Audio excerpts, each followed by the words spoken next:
In order to escape from her captivity, Ashley climbs over the fence of the stable. But with hordes of gang members standing outside, she has no choice but to sneak into the utility room and climb out through the window. As she passes by another room, she happens to witness a murder. The deafening gunshot startles her so much that she lets out a scream. The gang members immediately chase after her as soon as they notice her. To prevent her from leaking the secret, Farhat drags her into a remote forest, intending to silence her forever with a gun. Ashley begs him tearfully to spare her. "My brother is a policeman.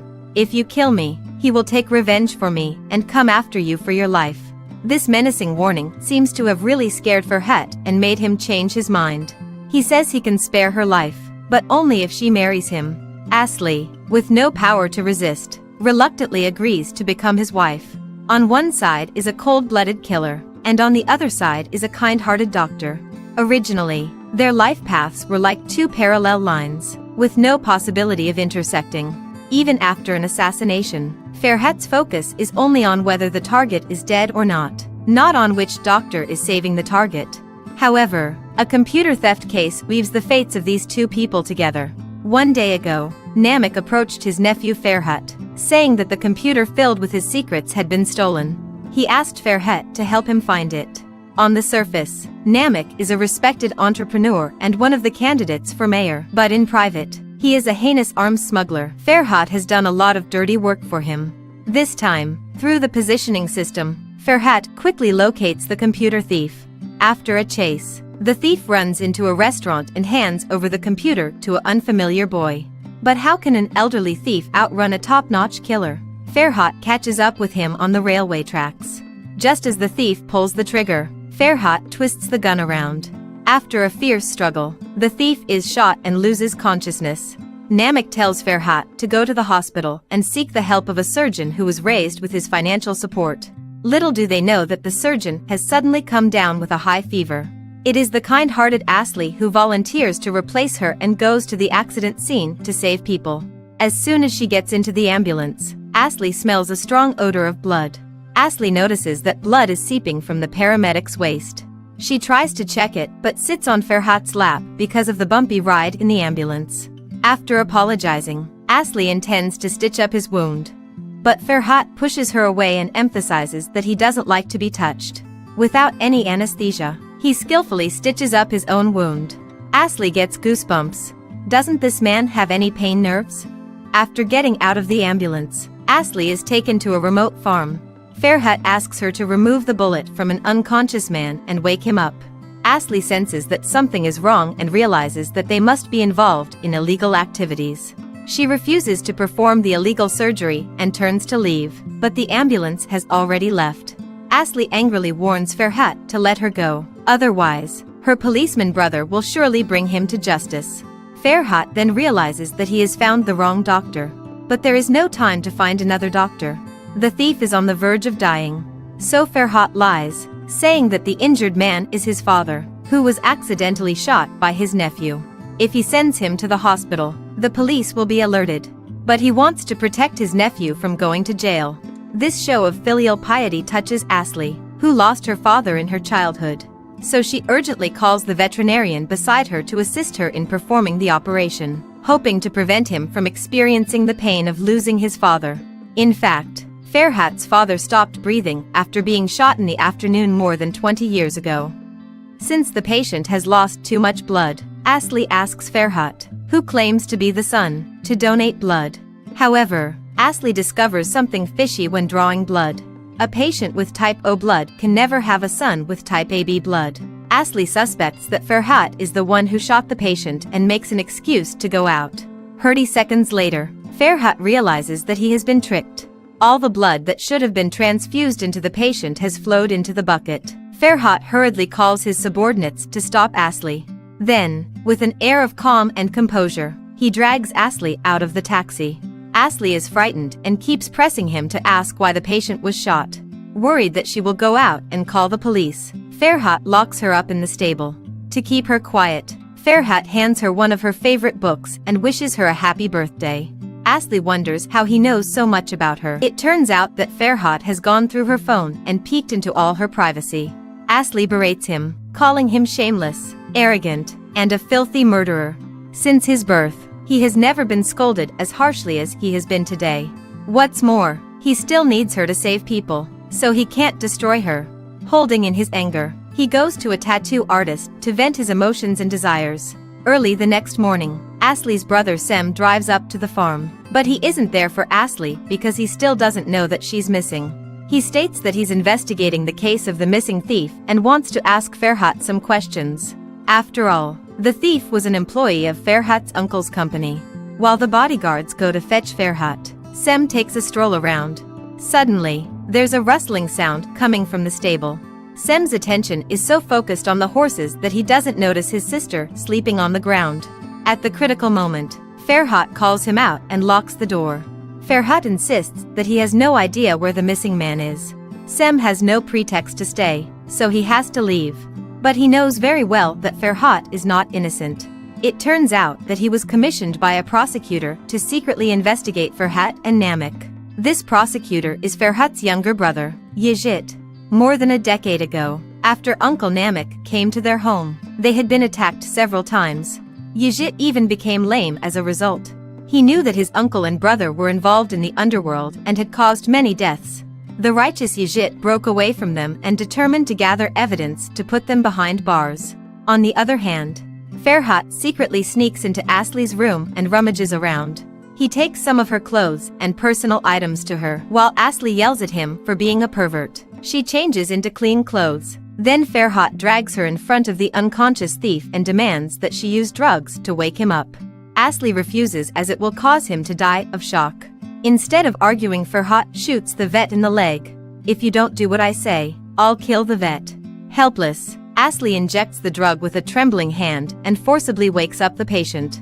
When the thief wakes up, he refuses to reveal the whereabouts of the computer and demands to meet Ferhat's uncle. Ferhat hurriedly locks Ashley in the stable and then calls his uncle to come over. Namek angrily chokes the thief and asks him why he betrayed him. The thief scolds him severely and says that someone has outbid him. In a fit of rage, Namek pulls the trigger and kills the traitor. Unexpectedly, the crime is witnessed by Ashley, who is hiding outside the window. She breaks out in a cold sweat. Can't believe that this famous philanthropist is actually a brutal murderer. Worried that she'll leak the secret, Namek tells his nephew to kill Ashley. So Ferhat drags her into the woods, intending to silence her. But when he realizes that her brother is the policeman investigating the missing case, Ferhat changes his mind. He promises that as long as she becomes his wife, no one will dare to harm her. To stay alive, Ashley agrees in a trembling voice. In the astonished eyes of his family members, Ferhat takes Ashley home and announces that they will get married tonight. Namek firmly disagrees with this marriage. Ferhat explains, "My brother is asking Ashley's brother to investigate us. If we kill Ashley, her brother definitely won't spare us. So why don't we make Ashley one of us and bring her brother into the picture so that we can establish a connection with the police?" Although this is extremely risky, once they get the help of the police, their business will go more smoothly. Moreover, Ashley is a highly educated woman, which is also beneficial for Namek's election campaign. With all these advantages, Namek no longer objects. Immediately after, Ferhat uses Ashley's cell phone to send a message to her brother, saying that she has gone abroad for an emergency operation. Sem calls her back, but no one answers, and then the phone is turned off. He senses that something is wrong and hurries to the hospital to look for his sister. Her colleague says that she got into an ambulance yesterday and hasn't come back, but the ambulance driver says that he hasn't seen Ashley. Sem realizes that his sister must be in trouble. He immediately returns to the police station and calls all the officers to search for his sister. At the same time, Ferhat comes to Ashley to ask for her ID card to register their marriage. Ashley tearfully pleads with him not to get married so soon. How can they live together when they don't even know each other? But Ferhat shows no mercy and warns her to be obedient. Ashley utterly loathes being at the mercy of such a pervert. After Ferhat leaves the house, she secretly goes up to the roof. Ashley ties the bedsheets into a rope and slides down the third floor holding it. But the noise of her fall on the ground attracts the attention of Ferhat's mother and sister. They order the maid to go and check. After dodging many maids and bodyguards, Ashley finally makes it out of the gate. Just as she believes she's broken free from the devil's grasp, Ferhat's men swoop in, seize her, and haul her back into the house. Asli begs Ferhat's mother to let her go. "Your son is a murderer. He doesn't love me at all. Put yourself in my shoes. Are you really willing to let your daughter jump into such a terrible situation?" Nevertheless, even if she cries buckets of tears, Ferhat's mother remains unmoved. Though she doesn't understand why her son wants to marry an unknown woman, she unconditionally supports her son's decision. She wears a sinister smile and warns Asli that she'd better hold the wedding first, or she will make her life a living hell. The imprisoned surgeon is taking a bath. Suddenly, Ferhat bursts into the bathroom and stares at her intently. Asli rushes out in a rage and yells at him for being a black-hearted, emotionless psychopath. No way does she want to marry him. Ferhat is unyielding, but coldly warns her to obey him and learn to get used to him. Asli trembles all over in fear. Then Ferhat forces her to go to a bridal store to choose a wedding dress. Uninterested, Asli casually grabs a dress and walks into the fitting room. In desperation, she is surprised to find that there is a door behind the curtain. She opens it without hesitation and quickly runs out. She hails a cab on the street, fleeing from the dreaded gangsters. But just as she is filled with joy and almost reaches her brother's home, the taxi driver receives a phone call, saying that someone is looking for her. Putting the receiver to her ear, Ferhat's ice-cold voice comes through. It turns out that this was a test set by Ferhat. He deliberately offered her a chance to escape to see if Asli would obey him or not. Since she still won't stay by his side, he has no choice but to resort to coercion. He has ambushed several snipers around Asli's brother's house. Once she steps into the house, the snipers will pull the trigger on her brother. This has completely targeted Asli's weak point. Helplessly, she has to get back into the cab and obediently return to Ferhat's side. Her brother is within arm's reach, yet seeing him has become an impossible wish. Asli's heart is pierced with 1,000 stings.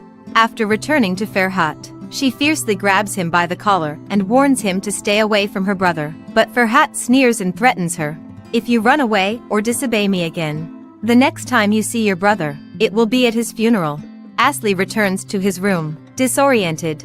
Ferhat's mother is in high spirits and buys her a more luxurious wedding dress. However, Asli is filled with disgust and kicks her out.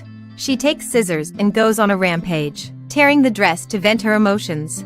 Meanwhile, the police find out that Asli and Ferhat have submitted a marriage application. Sem is shocked.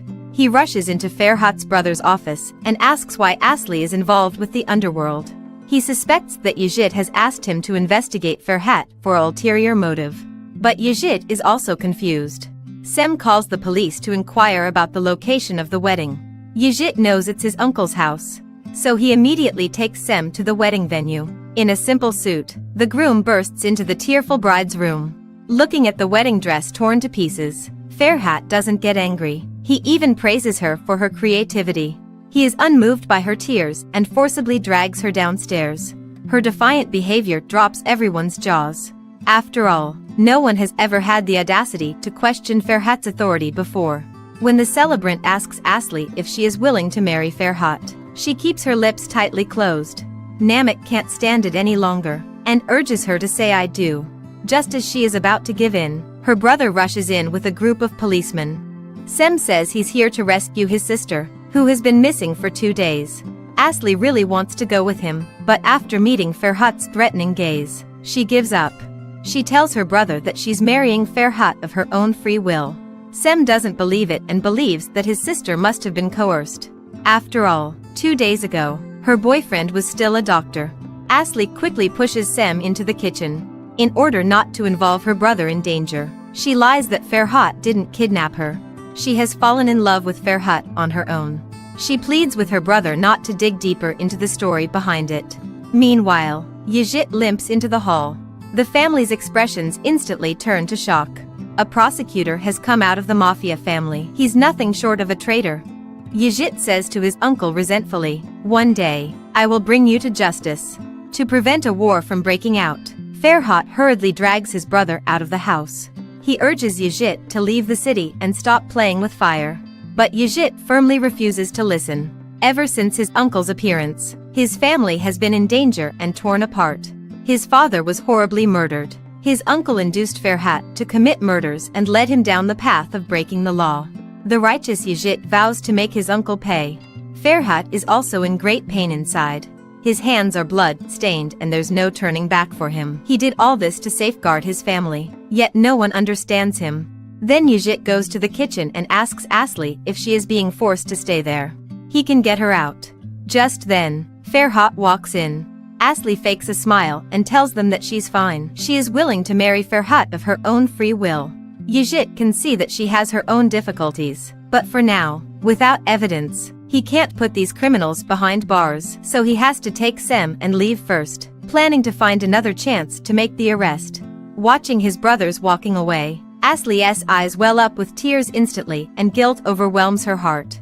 It touches Farhat a little, but not enough for him to let her go.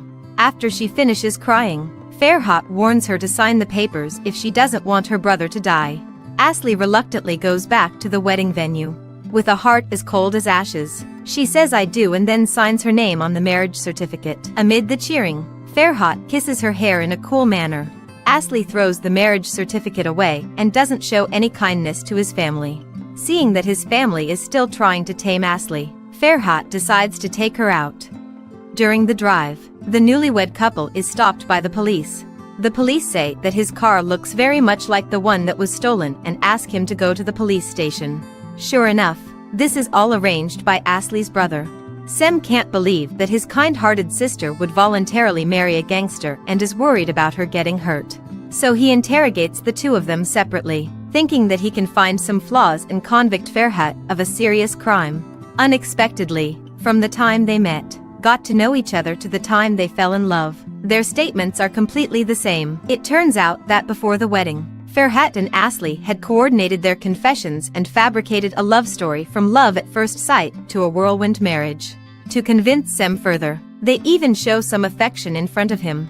While Sem hesitates, a high-ranking police officer arrives and warns him not to make things difficult for them.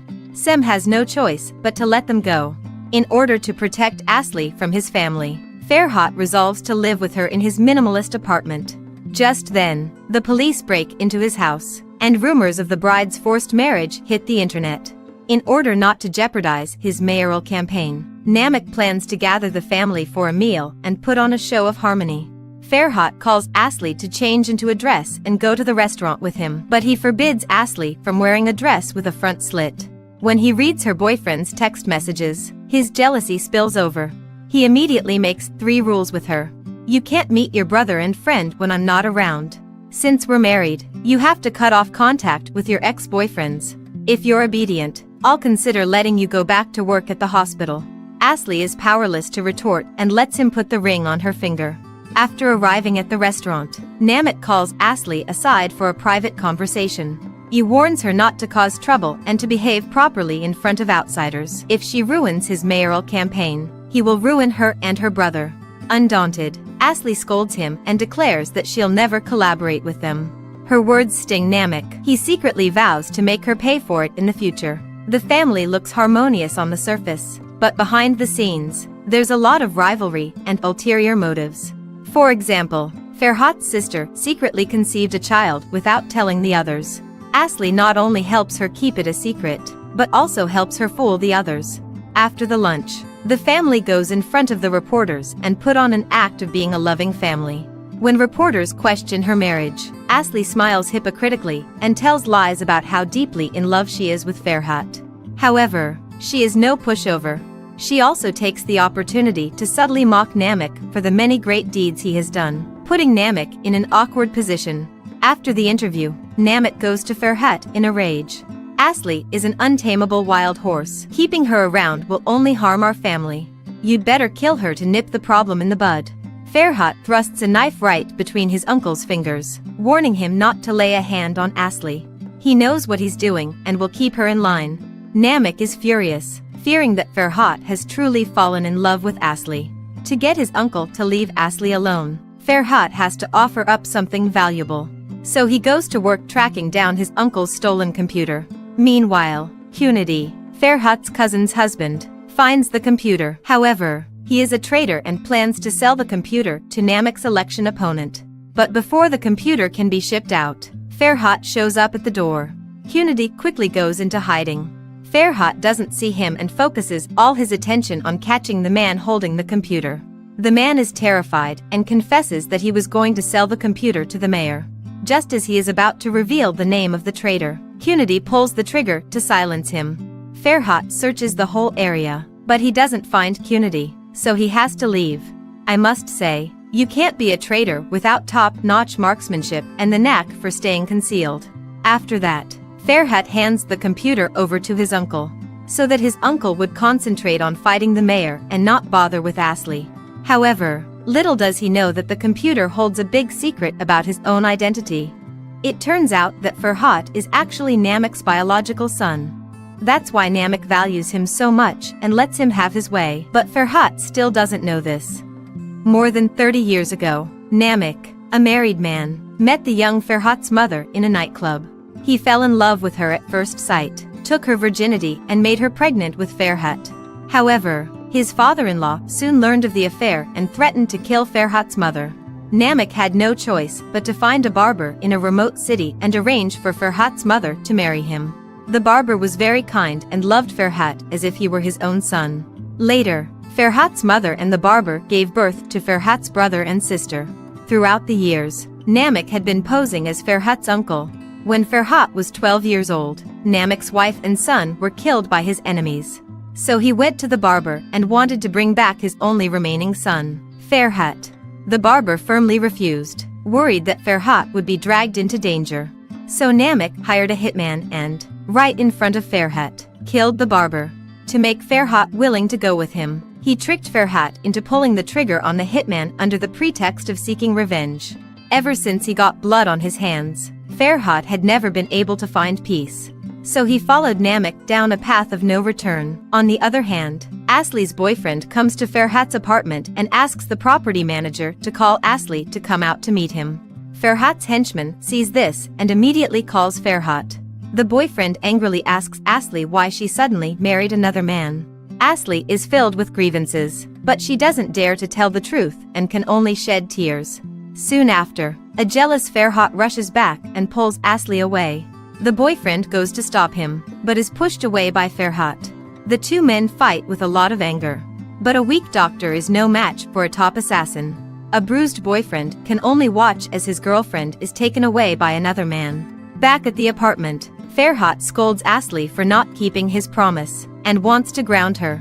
Asli doesn't understand why he's so angry. Farhat pushes her down on the bed and emphasizes over and over again that she is his woman. Asli secretly pulls out a knife hidden under the pillow and stabs Farhat in the abdomen. Disappointment and grief immediately overwhelm Farhat. He seizes Asli's hand and turns the blade towards his own heart. İstemiyor musun beni? Acımak yok hadi. Hadi! Asli, pale with fear at his madness, throws the knife away. Her kind nature compels her to look for a first aid kit to treat his wound. But Farhat doesn't care about the pain and warns her not to run away. Asli is in a state of extreme panic as she almost commits a murder. Little did she notice the tears beneath Farhat's ferocious exterior. Farhat refuses to be bandaged and forces Asli to stay away from her loved one. Her ex tries to stop them, but after seeing the gun of Farhat's henchman, he doesn't even dare to tell the police the truth. Asli looks apologetically at her loving ex-boyfriend and gets into her husband's car. Farhat tells her to wipe that guy from her mind. But Asli retorts that she can't do it. If it weren't for you, I would have built a happy family with the man I love. These words enrage Farhat. Kaderin de hayatın da benim elimde. Kimi sev dersem onu seveceksin. Kalbin yok, aklın yok, anladın mı? To prevent others from approaching her, Farhat drives her back to his uncle's villa and asks her to live there with his family. After dinner, Farhat checks his wound in the mirror. Asli, feeling guilty, finds a first aid kit and treats his wound carefully. A smile unconsciously appears on Farhat's face. But she'd rather curl up on a lumpy couch than sleep in the same bed with him.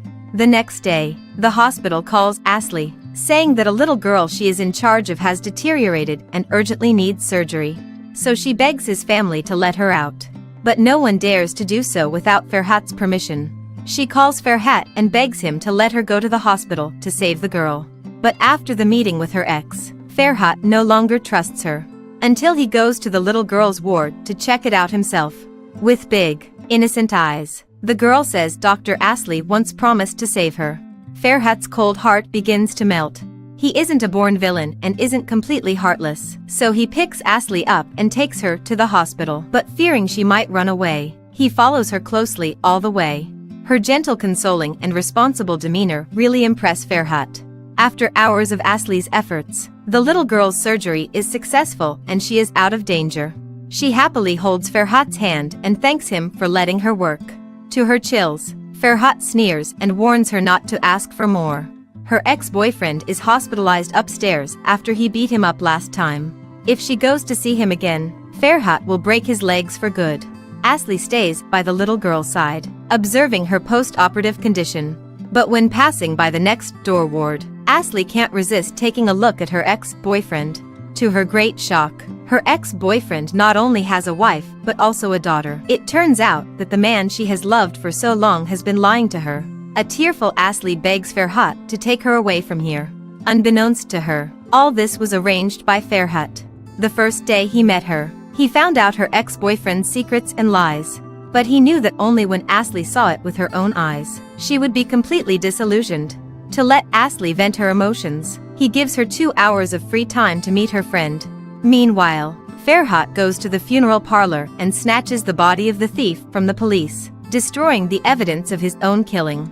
Then he calmly returns to his wife's side. Drunk Ashley thanks him for beating up her scumbag ex-boyfriend. It's like avenging her. Seeing her in a bad state, Farhat hurriedly pulls her home. Ashley sits on the hood of his car and confides her heartbreak to him. Farhat teaches her not to judge a book by its cover with mild amusement. Recalling that she stabbed him yesterday because of her ex, Ashley feels even more ashamed. When going upstairs, Ashley is dizzy-headed. Farhat lifts her up in a bridal carry and takes her back to the room. Ashley slips and almost falls. Farhat quickly pulls her close into his arms. Under the double provocation of the ambiguous atmosphere and alcohol, they can't help but kiss.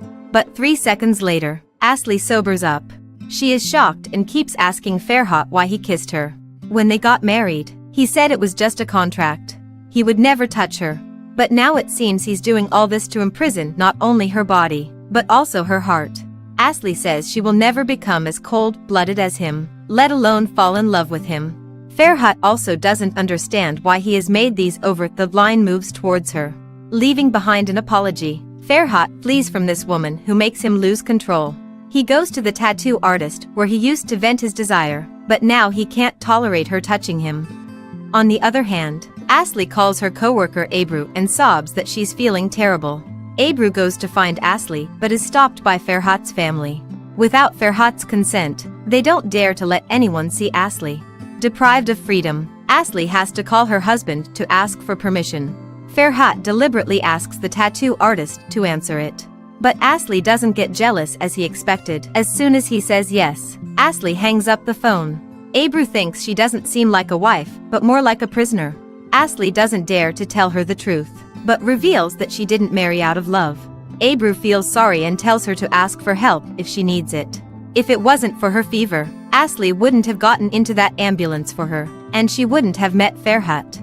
After seeing her coworker off, Ashley stumbles upon Farhat's family photo.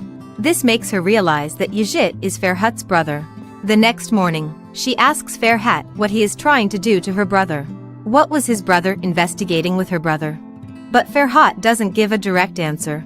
She decides to take a risk and ask his brother herself. Now, Farhat allows her to go to work at the hospital, but she has to be under the surveillance and protection of his henchmen. To get rid of him, Ashley enters the ICU. According to the rules, unauthorized people can only wait outside the door. Ashley stuffs her tracked phone under the stretcher and slips out through the back door. She storms into Yajit's office in a rage and asks him what his intention is in approaching her brother. Yajit explains, "We're trying to put Farhat and Namek behind bars and set you free." Given Ashley's hatred for evil, she thoroughly comprehends this. To protect her brother from harm, she decides to join Yajit's operation. She promises to lurk around Farhat and collect evidence of the gang's crimes. Meanwhile, Farhat's henchman senses something's wrong. First, Ashley's phone location is moving along with the stretcher. Second, other doctors say Ashley isn't in the ICU. Henchmen quickly call Farhat to tell him that Ashley is missing. Farhat rushes to the hospital by car. The surgeon who is fleeing from her husband is caught in a huge traffic jam. Her husband, like a wild beast, is searching everywhere in the hospital for her. Fortunately, just as Ferhat is about to smash the door of the ICU, Asli comes back. She says that she's been in there for an operation and has lost her phone. But Ferhat doesn't believe her and suspects that she is trying to get rid of him by going to work. To dispel his doubts, she takes him into the emergency room to see the dying patients. When I was a child, my father died in my arms because there were no doctors. Only by saving more people can I ease my sense of guilt and pain. You can take away my life and freedom, but at least leave me my job. Ferhat is touched and agrees to keep Asli by his side for a long time. He drives her to her brother's house to pack her things. Although Sem doesn't like this brother-in-law, for his sister's sake, he still invites him into the house. While Asli is packing her clothes, Sem warns Ferhat not to hurt her or he will kill him for sure. However, he is unaware that Asli weighs no less in Ferhat's heart than in his. On the way home, Yigit calls Asli and tells her that Ebru has joined their operation. He asks her to help Ebru install a bug in Ferhat's study. But the trouble is, the study is locked. No one can enter except Ferhat and Namek. While Ferhat is taking a bath, Asli secretly takes the key to the study from his pocket and hides it. But before carrying out the bugging operation, she has to secretly do a favor for Ferhat's sister Gulsum. Gulsum falls in love with her cousin's husband and accidentally becomes pregnant with his child. Cunity reassures her not to be afraid. After she gives birth, he'll take her and run away. However, her balloon-like belly is impossible for her mother's eagle eye to miss. Mom angrily asks her who the father is. Gulsum is too terrified to say a word, because her brother would kill her cousin's husband if he knows about this disgraceful affair. Moreover, her mother refuses to let her keep the baby, believing it will ruin her life. Over 30 years ago, when Mom was pregnant with Namek's child, Namek showed no mercy and married her off to another man. Her mother doesn't want her daughter to follow in her tragic footsteps. But Gulsum turns a deaf ear to Mom's pleas and is dead set on having the baby. Mom has no choice but to take care of her daughter, hiding the situation from the rest of the family. One night, a few months later, Gulsum's water suddenly breaks. She endures the excruciating pain and stumbles into her mother's room for help. Unfortunately, all the other family members are gathered in the living room. They can't sneak off to the hospital unnoticed. Mom quietly takes her daughter to the utility room and begs her daughter-in-law Asli to deliver the baby.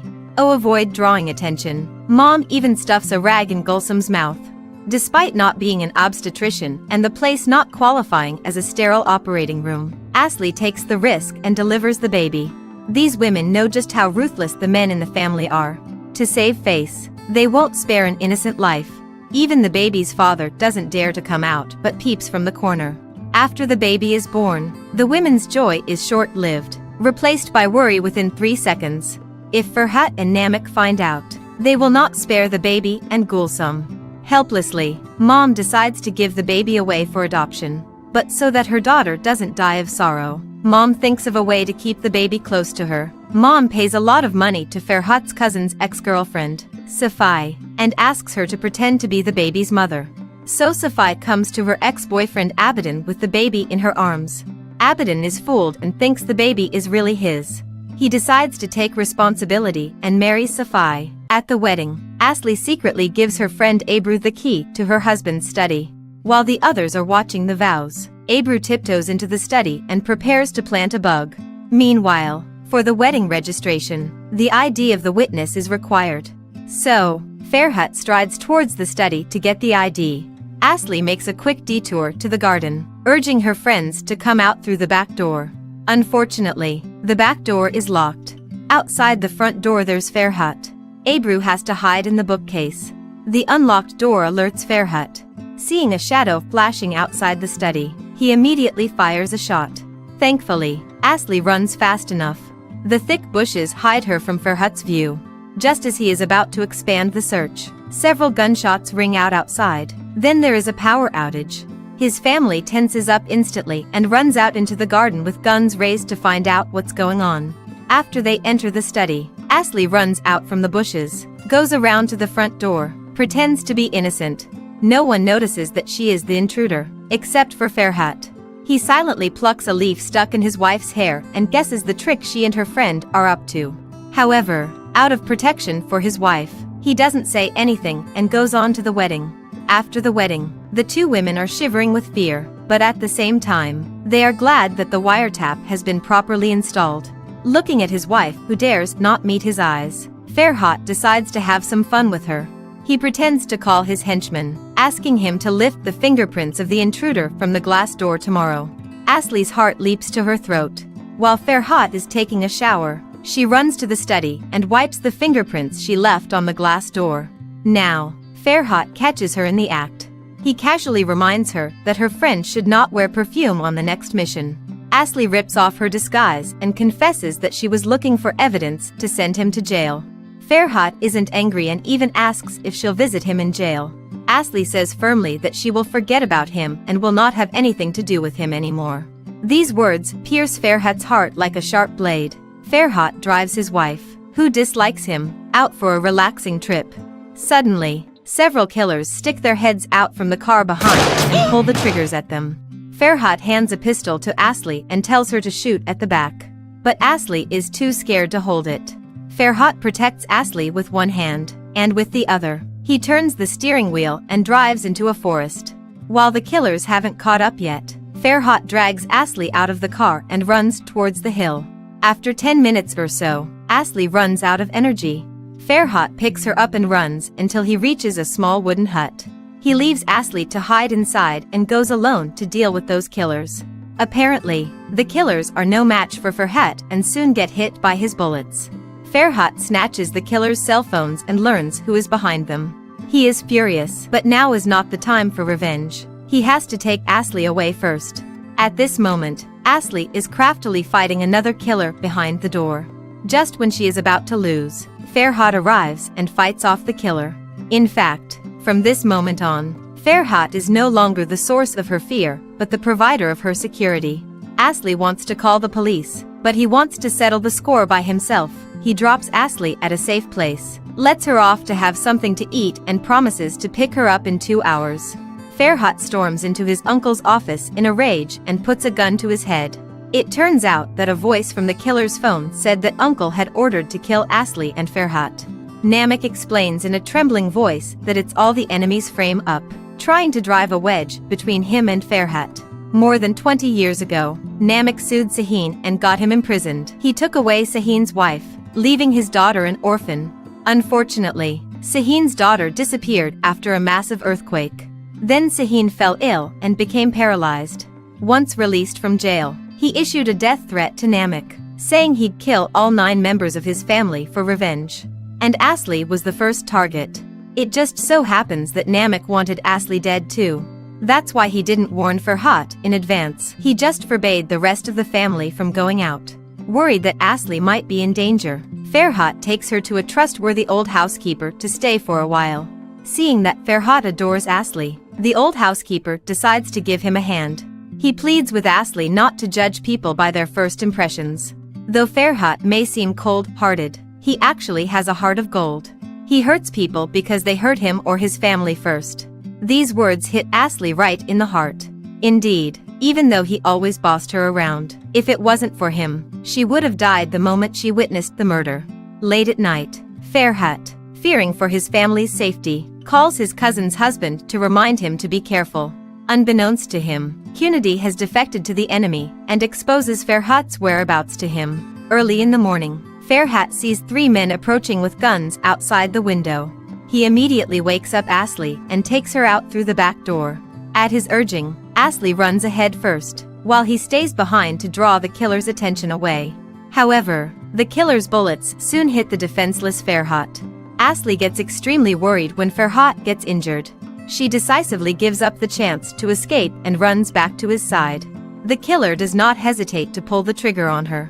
Seeing that the targets are dead, the killers quickly leave. But actually, Asli is not shot. She rushes to the cabin and asks the housekeeper for help.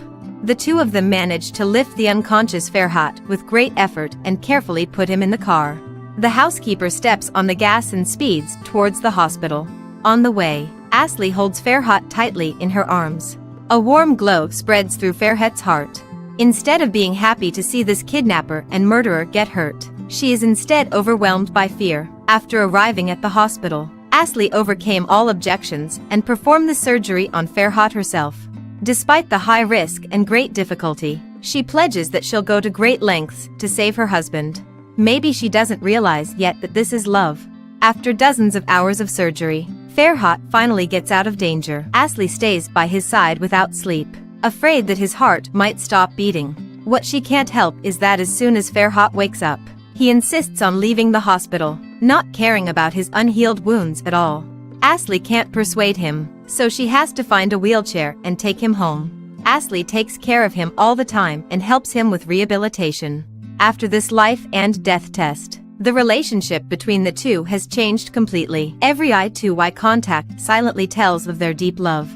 Her cousin's husband sneaks into her room and begs her to get back together with him. But Gulsum no longer trusts him. When her water broke, she sent him a message asking for help, but he ignored it for fear that his wife would find out about the affair. After the baby was born, he said he couldn't afford to elope with her for the time being. He even watched their child being raised by others. Just as she is scolding Cunity, his wife knocks at the door. Cunity quickly climbs out of the window. And this scene happens to be seen by Safai, who is raising their child. Safai uses this to blackmail Gulsum for $10,000, threatening to expose her scandal if she doesn't pay. In desperation, Gulsum covers Safai's mouth and nose with a pillow. Seeing that she is no more conscious, Gulsum gets scared. She flees the house in panic but unfortunately falls into the hands of the enemy. Soon Ferhat receives a photo of his sister's kidnapping from the enemy. Despite his injured body, he is in a hurry to rescue his sister. Fearing for his safety, Asli insists on going with him. It's not until they arrive at the address given by the enemy that the two realize they have fallen into a trap. There's no Gulsum here. Her cries are from a recorder on the table. While they are not paying attention, the killers lock the door and pour gasoline all around. By the time they react, they are already surrounded by raging flames. Ferhat bears the excruciating pain of his reopened wound. He unleashes a powerful kick at the anti-theft net on the window, forcing it open. They then escape from the fire, but the killer chases after them and shoots them. Ferhat quickly pulls Asli into an abandoned warehouse and tells her to hide inside and not come out. Then he goes out to deal with those killers. But his serious injury slows down his counterattack speed. The killer's gun points at his head. In a critical moment, Asli knocks a killer unconscious with a shovel. Not wanting to put her in danger, Ferhat leaves her here and goes to find his sister alone. He pours gasoline on one of the killers and interrogates him to find out where his sister is. With his excellent marksmanship, Ferhat easily wipes out the people who kidnapped his sister. When his sister has a gun pointed at her head, he calmly signals with her in code. As Gulsum bends down, the killers are finally all eliminated. After confirming that his sister is unharmed and safe, Ferhat can no longer stand. It turns out that his wound had opened up a long time ago.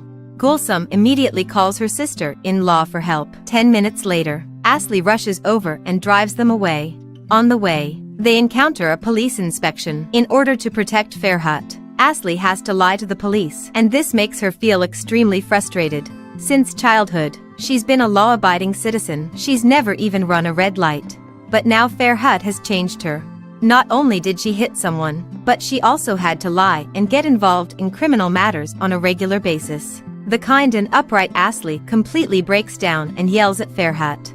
Çünkü sen bir bataklıksın. Sana dokunmuş kim varsa cayır cayır yanıyor, kendini kurtaramıyor be. Bir gün birini sevmeye kalkarsam sevme olur mu? Çünkü sen muhtemelen severken de öldürürsün. For Ferhat, these words cause more pain than being shot. Asli, not wanting to become a devil, makes up her mind to make a clean break with these criminals. After sending them home safely, she drives towards the police station. Ferhat doesn't stop her but instructs his subordinates to protect her. She goes to Prosecutor Yigit and intends to report Ferhat. But she can't bear to be so cruel to the man who has saved her. She curiously asks Yigit why he has a falling out with Ferhat.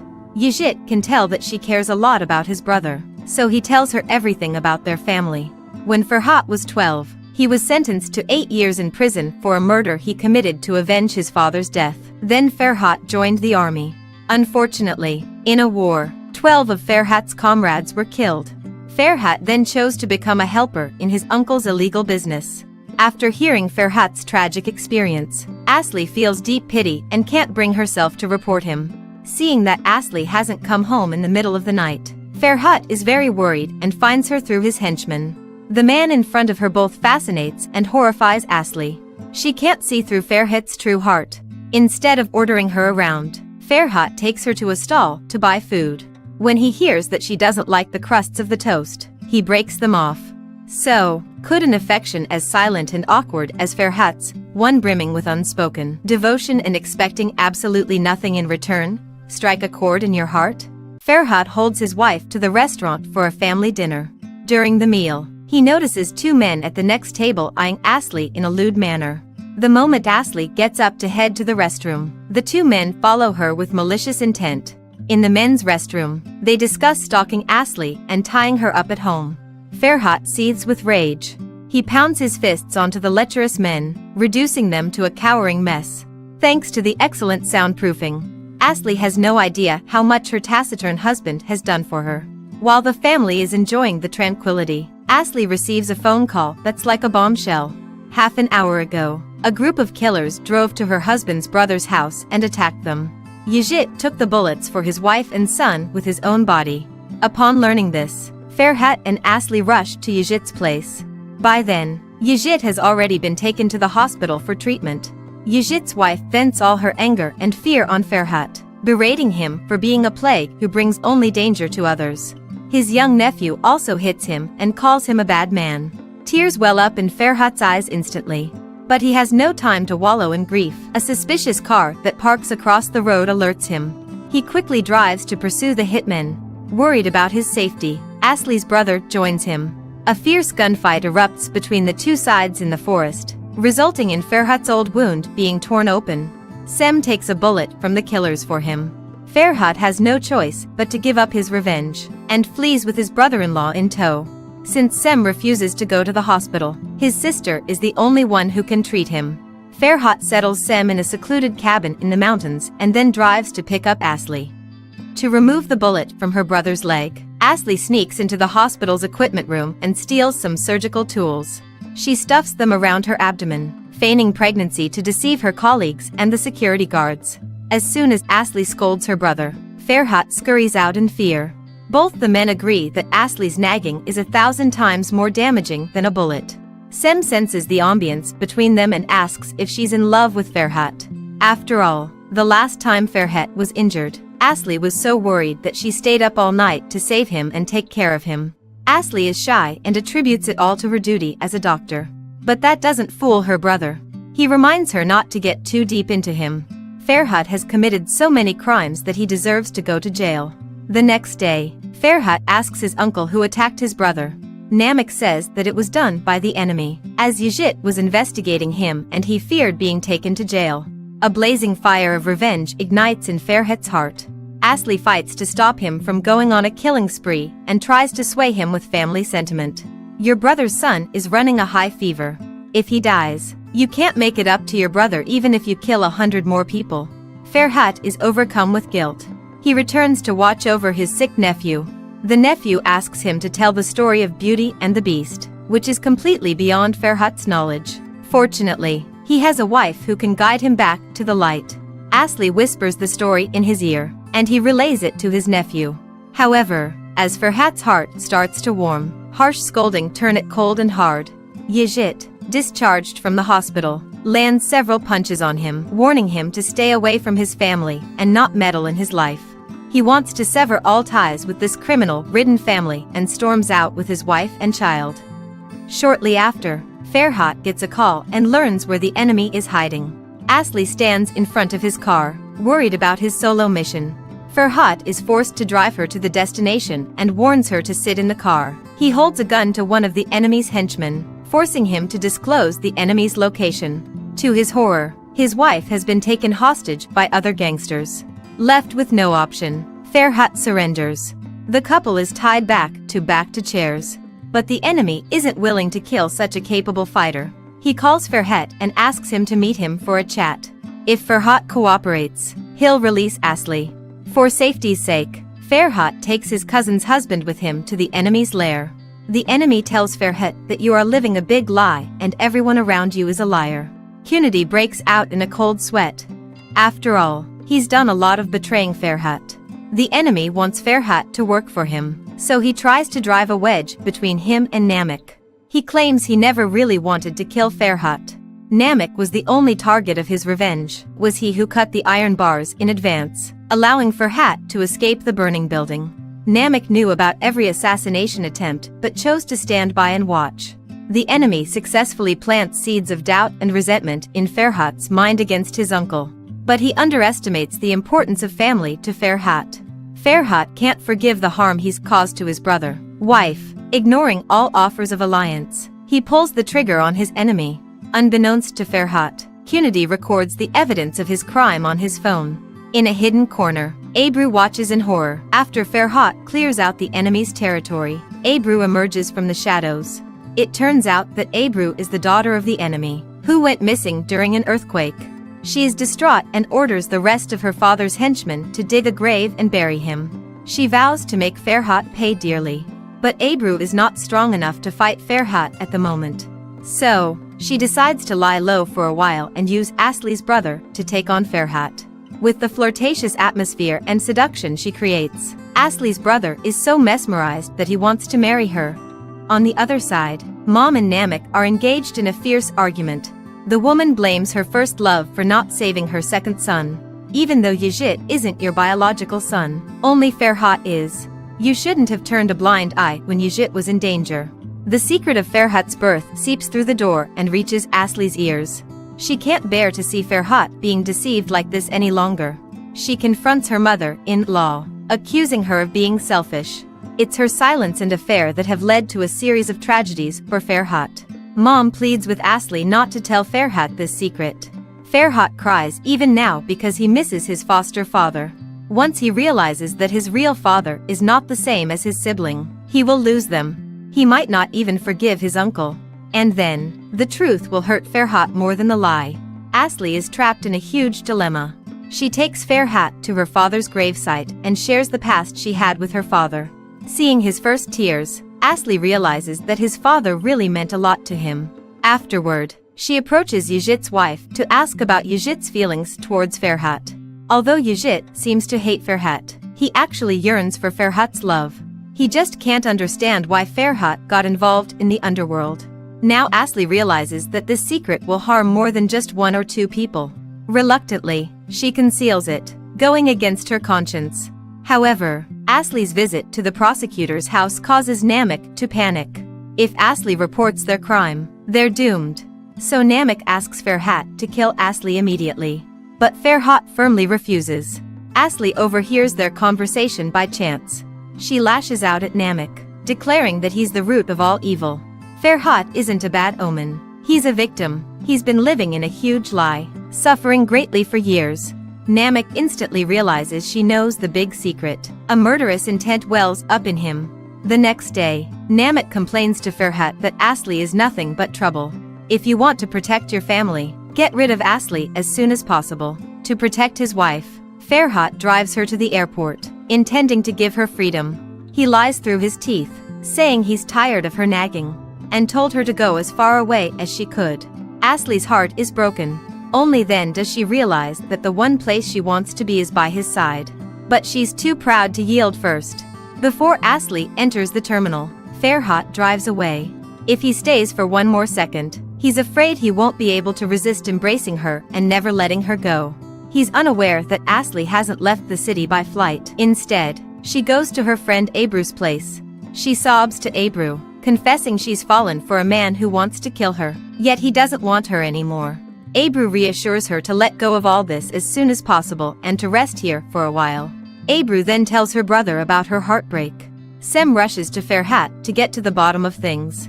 At first, he thought the marriage was forced, so he tried every means to take Asli away from Ferhat. But when he sees Asli's love for Ferhat, he accepts Ferhat as his brother-in-law. However, he still won't give up on sending Ferhat to prison.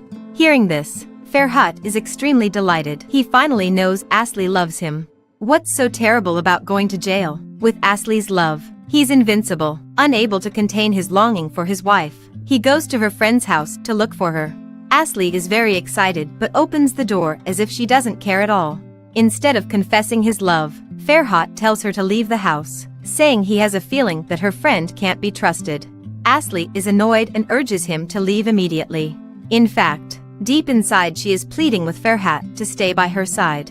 Unfortunately, Ferhat has zero understanding of woman's true emotions. Mistaking her act for disinterest, he takes his leave. Two love-struck individuals are enduring a torturous breakup phase, all due to their reluctance to drop the tough-talking act. After some time, Asli puts herself together and intends to go to work. She drives her friend's car to the hospital. Suddenly, a boy emerges from the back seat with a gun, threatening Asli to step on the gas pedal with all her might. Just then, her husband drives by. Ebru rushes to tell him that Asli has been kidnapped.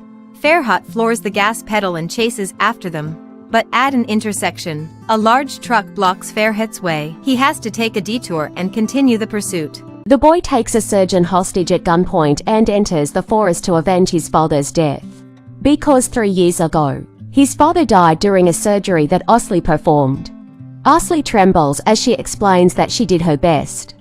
But the boy is convinced that the surgery's failure was Asli's intentional murder. Just as he's about to pull the trigger, several gunshots ring out in the distance. Turns out Asli's husband is arriving.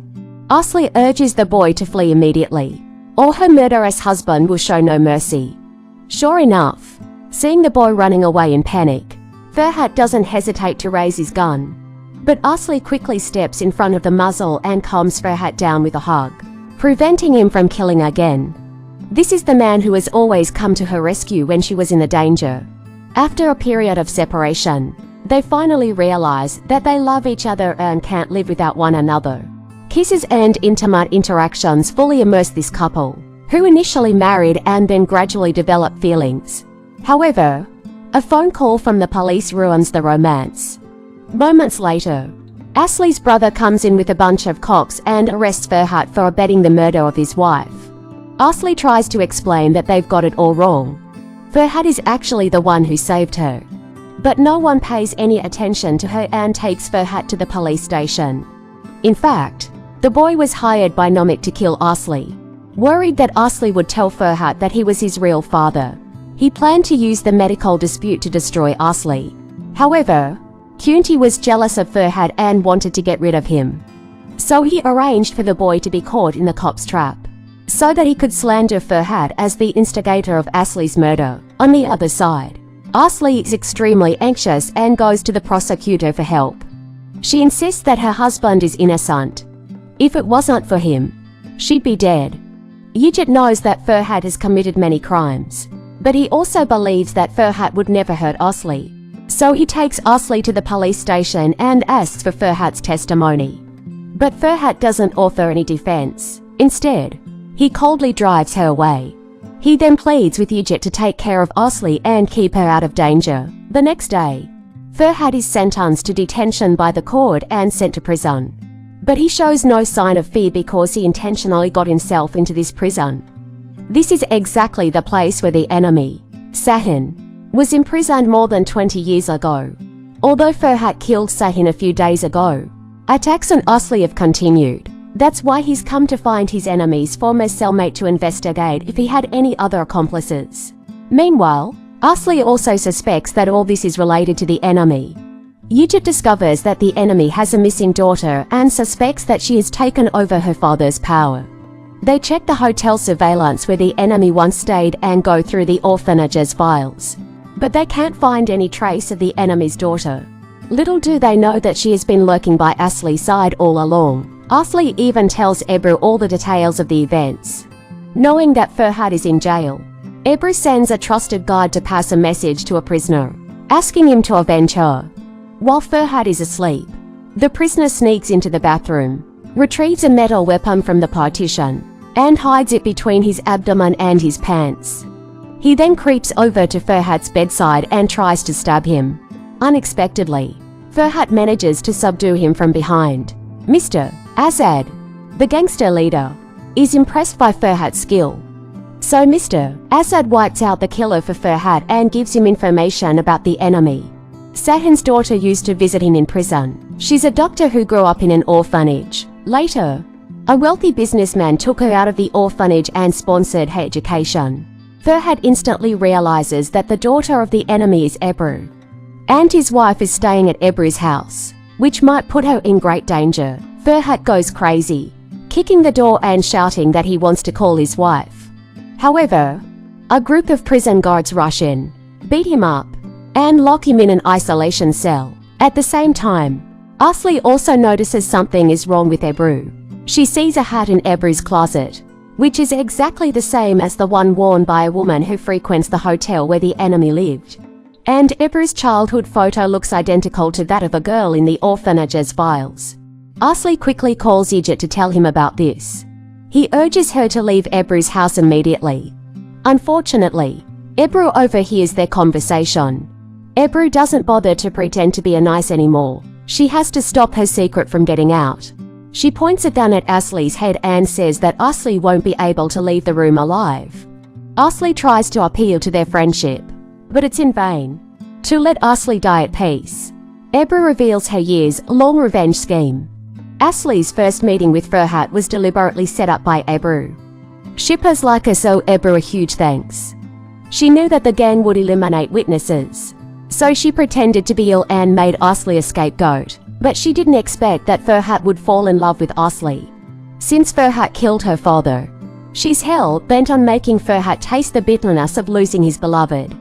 Just as she's about to pull the trigger, Yigit bursts in with a gun. As a just prosecutor, Yigit doesn't want to shed blood and warns her to put down the weapon. But Ebru refuses to surrender and shouts that she will kill them all. Fortunately, her gun jams, and Asli gets a chance to push her away. To save his sister-in-law, Yigit has no choice but to pull the trigger to Ebru. A minute later, Asli's brother arrives at the scene. The death of his fiancée tears him apart. But at least his sister is alive. Had Yigit not fired, this man who treasures his sister above all else would surely crumble. Taking advantage of the situation, Nomik threatens the boy to change his testimony, shifting all the blame onto Ebru. Early the next morning, Ferhat is released from prison without charge. However, his brother is detained for Ebru's murder. Ferhat rushes to Nomik for help, pleading with him to hire a good lawyer to get Yigit out. But Nomik refuses to save a prosecutor who wants to put him in jail. This makes Ferhat distrust Nomik more and more. At a crucial moment, it is Mr. Asad, a fellow inmate, who offers him a helping hand. Mr. Asad explains that he didn't go to prison because of a crime but rather as a chosen way of life. It just so happened that he found Ferhat to be a trustworthy person. He advises Ferhat not to be loyal to his hypocritical uncle. Otherwise, Ferhat will not only ruin himself but also put the people around him in danger. Mr. Asad's daughter is one of the best criminal lawyers in Turkey. With her defense, Yigit is acquitted and released. So Ferhat decides to join Mr. Asad. They hold hot coals in their hands as a symbol of their alliance. In the evening, Nomik announces to his family that he's going to marry his secretary tomorrow. This secretary is no easy woman. She knows that Ferhat's mom once had an affair with Nomik. So she tells Ferhat's mother and sister to move out. Mom flies into a rage. But Nomik remains silent, allowing the secretary to act arrogantly in front of his mother. A few hours ago, Ferhat's mother gave Nomik a good scolding, blaming him for not saving her second son. The secretary uses this to sow discord in their relationship. She dotes on Yigit so much. Maybe one day she help him send you to prison. Nomik gets scared and wants mom to move out. On the other hand, the relationship between Ferhat and Asli has reached an impasse. He'd rather sleep on the sofa than lie beside her. He's afraid that Asli will follow him into danger, like when she almost died at the hands of Ebru's gun. Day in and day out, Asli wordlessly tolerates his acts of emotional coldness. Until the day of Namik's wedding. She can't take it anymore. She challenges Ferhat directly, wanting to know why he alternates between being cold as ice and being tender and caring towards her. Every time she thinks she's about to touch his soul, he pulls away. If he doesn't love her, She doesn't need to grovel like this and can just leave. Struck by the fear of losing his wife, Ferhat dashes forward and kisses her. Just as they're deeply immersed in the love, security guards run over shouting that Namik has been shot. The groom is dressing up alone in the room. Suddenly, his first love bursts in with a gun. She accuses him of ruining her life and making her two sons disown her as their mother. Now, his bride not only marks her constantly but also wants to kick her out of the family. She asks Namik if he ever loved her. Namik calmly shakes his head. Mom shoots Namik 3 times as punishment for him hurting her 3 children. Just as she points the gun at herself, Mr. Azad rushes in and stops her. After destroying the evidence of her crime, Mr. Azad takes her to another room to comfort her, promising to avenge her in the future. Then he secretly calls Asli over and asks her to take care of Mom and hide her crime. No one understands why Mr. Azad is helping Ferhat's mother, but they vaguely sense that his feelings for her are more than ordinary.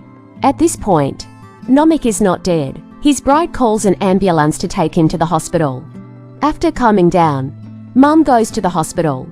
The secretary is in a complete emotional meltdown, accusing her of being the shooter. After all, before the wedding, Mom said she'd never let the secretary have an easy time. Asli quickly pulls the secretary aside and warns her to shut up. Once she reveals these secrets, Namik will surely hate her. After all, Namik doesn't want to lose his only son, Ferhat. As expected, when Namik wakes up, he denies that Mom shot him. He lies that the shooter had their face covered and he didn't know who it was. But Ferhat senses that something is off with all of them and has his doubts. Asli has to come up with all sorts of excuses to fob him off. Then Mom goes to Namik's ward and warns him not to hurt her 3 children again or she make him pay. Namik understands that she's been through a lot and says he won't tell the police. She doesn't need to move out and can live in the villa with his family. Namik's favoritism towards Mom makes the secretary extremely jealous.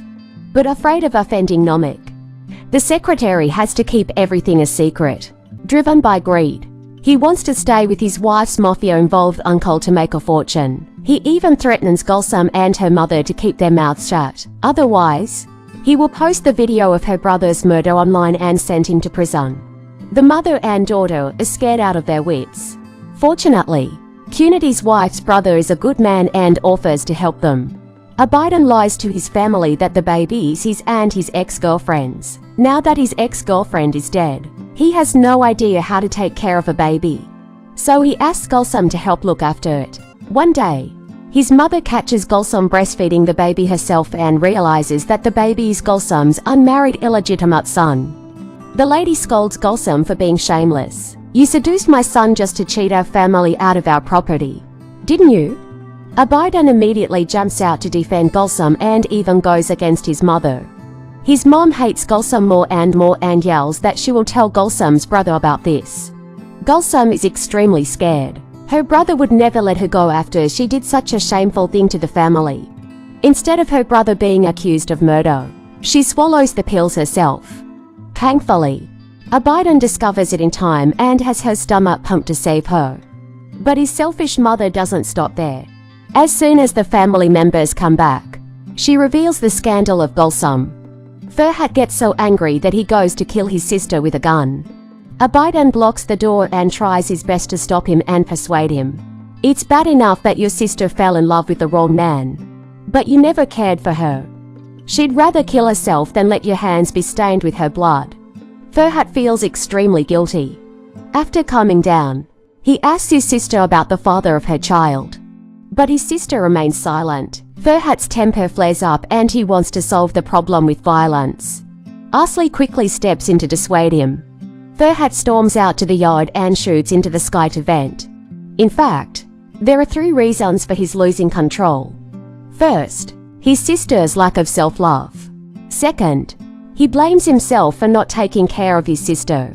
Third, Asli actually lied to him. She was the one who helped his sister deliver the baby, but she hid everything from him. Asli explains that she did this to protect his sister. If he solves problems with a gun, Ferhat will lose everything sooner or later. He is sad, but he doesn't show care and love and hurts the people who love him. Ferhat's spot gets hit. Without a word, he walks out. Late at night, Asli's brother finds Ferhat and begs him to let Asli go. There are too many dangerous things around Ferhat. He is really worried that Asli will be victimized. But Asli had made it clear that she would never leave Ferhat, even if it meant death, because she loves Ferhat too much. As it turns out, Asli's brother and Ferhat are both haunted by the same fear. In desperation, he calls Miss Lawyer and asks her to prepare the divorce papers. Miss Lawyer knows that they love each other. It would be a great pity for such a well-matched couple to break up because of misunderstandings. So she calls Asli and asks her to persuade Ferhat. Asli's heart breaks into a million pieces. But when Ferhat comes back, she doesn't mention the divorce and has no intention of giving up on him. She knows that he has mental problems and silently vows to cure him. As a doctor, she will never abandon a patient. On the other hand, Alshane Gulsum moves out of the villa and stays at Asli's old house. Abidin takes pity on her and her baby. To protect them, the docile man decides to go against his family. Abidin asks his cousin out into the open and says he wants to marry his sister. Ferhat, confused, beats him up without a second thought. Abidin explains that he has no ill intentions. He is doing this to help his sister. Having a child out of wedlock has made her the target of much criticism. If she marries someone else, she might be mistreated. Ferhat rushes in a rage to question his family members about what they are plotting. His sister cries in fear and doesn't dare to say a word. Mum quickly drags him outside. It's okay if you don't recognize me as your mother, but please try to understand your sister. Don't scold and blame us at every turn. But in his fits of rage, Ferhat mindlessly pins all the blame on his mother. You've made my sister just like you, full of lies and secrets. Thankfully, Asli is able to control him. After all, when it comes to arguing, he is no match for Asli and is often reduced to tears by her scolding. Asli forcefully drags him to the seaside cottage. She bravely exposes his dark side and scolds him for being a coward. The compliant Abidin has the courage to stand up against the whole world to protect Gulsum. Asli is also willing to help Ferhat get out of the darkness. But Ferhat always avoids facing it and doesn't have the courage to change himself. Asli is extremely disappointed in him. Anyway, he wanted to divorce her before, so she doesn't need to struggle anymore. But as soon as Asli asks for a breakup, Ferhat can't bear to let her go. He can't say the sweetest things, but try to hold her back with hugs and kisses. However, the physical pleasure cannot alleviate the mental exhaustion that Asli is experiencing. She leaves a breakup letter and goes away. This man wakes up to find that his wife has run away, leaving only the ring as a farewell. He quickly gets dressed and drives after his wife. Thank goodness, two legs can't outrun four wheels. Ferhat warns Asli in a commanding tone that she is not allowed to leave him, but Asli doesn't compromise at all. Ferhat grabs her arm with brute force and shoves her into the passenger side. Asli is driven crazy by his fickleness. Seni sevdiğimi anladın mı? Zaten ben bundan korkuyorum işte. Daha ne kadar beter olunur bilmiyorum ama. Enraged, Asli struggles to get out of the car by pulling the door handle. While they are arguing non-stop, two cars come towards them. Ferhat sharply turns the steering wheel, and the car plunges down the hillside. Dozens of hours later, Asli wakes up first with a slight headache. It turns out that after the accident last night, a kind village woman saved them and dragged them to her house in a crate. The village woman teases that they're head over heels in love, as they kept calling out each other's names even when unconscious. She ships them, seeing them as a Bonnie and Clyde-esque couple on the run, and is really into it. Even death was moved by your love and spared your lives. Make sure to cherish every moment together, since Asli's finger is broken and she has difficulty moving. Ferhat takes the initiative to fetch water for her and helps her wash off the dirt. He may never voice his love for her, yet every move he makes is a silent declaration of his affection. The daughter-in-law of the village woman suddenly has her water break. But there's no time to get to the hospital. Asli prepares to deliver the baby on the spot. Ferhat is so anxious that sweat beads pop out. He scurries around in a flurry, looking for towels to assist her. With the help of this friendly couple, The pregnant woman successfully gives birth to a boy. She is so touched that she decides to name the baby after Ferhat. Asli encourages her cold-hearted husband to hold the little baby. His gentle gaze and clumsy movements make Asli realize that he is not a hopeless case. At this moment, she resolves to pull her husband out of his dark inner world. After saying goodbye to their saviors, the two return to the seaside cottage and continue their fairy tale-like time. Asli acts as a psychologist and finally diagnoses Ferhat's problem. Sen beni değil, kendini sevmiyorsun. Asli lies on his chest and promises that she will heal him with love. As night falls, Asli guides Ferhat to tell his own story. For the first time in over 30 years since his birth, Ferhat opens up to someone. Asli smiles that her therapy is finally taking off. Though he doesn't know the romantic ritual of getting down on one knee and putting a ring on her finger. As far as Asli is concerned, he's the most romantic man in the world. On the other hand, Namik is furious that he can't contact Ferhat for long hours. Ever since Asli showed up, Ferhat has been growing more and more distant from him.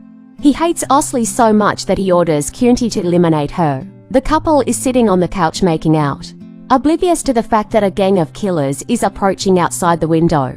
Just as their guns are aimed at the back of Ferhat's neck, bullets come flying one after another from nowhere.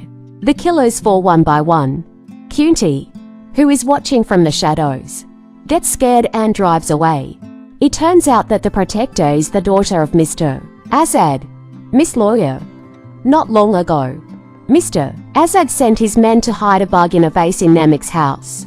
He overheard their plan to get rid of Asli, so Mr. Azad sent his daughter to protect them.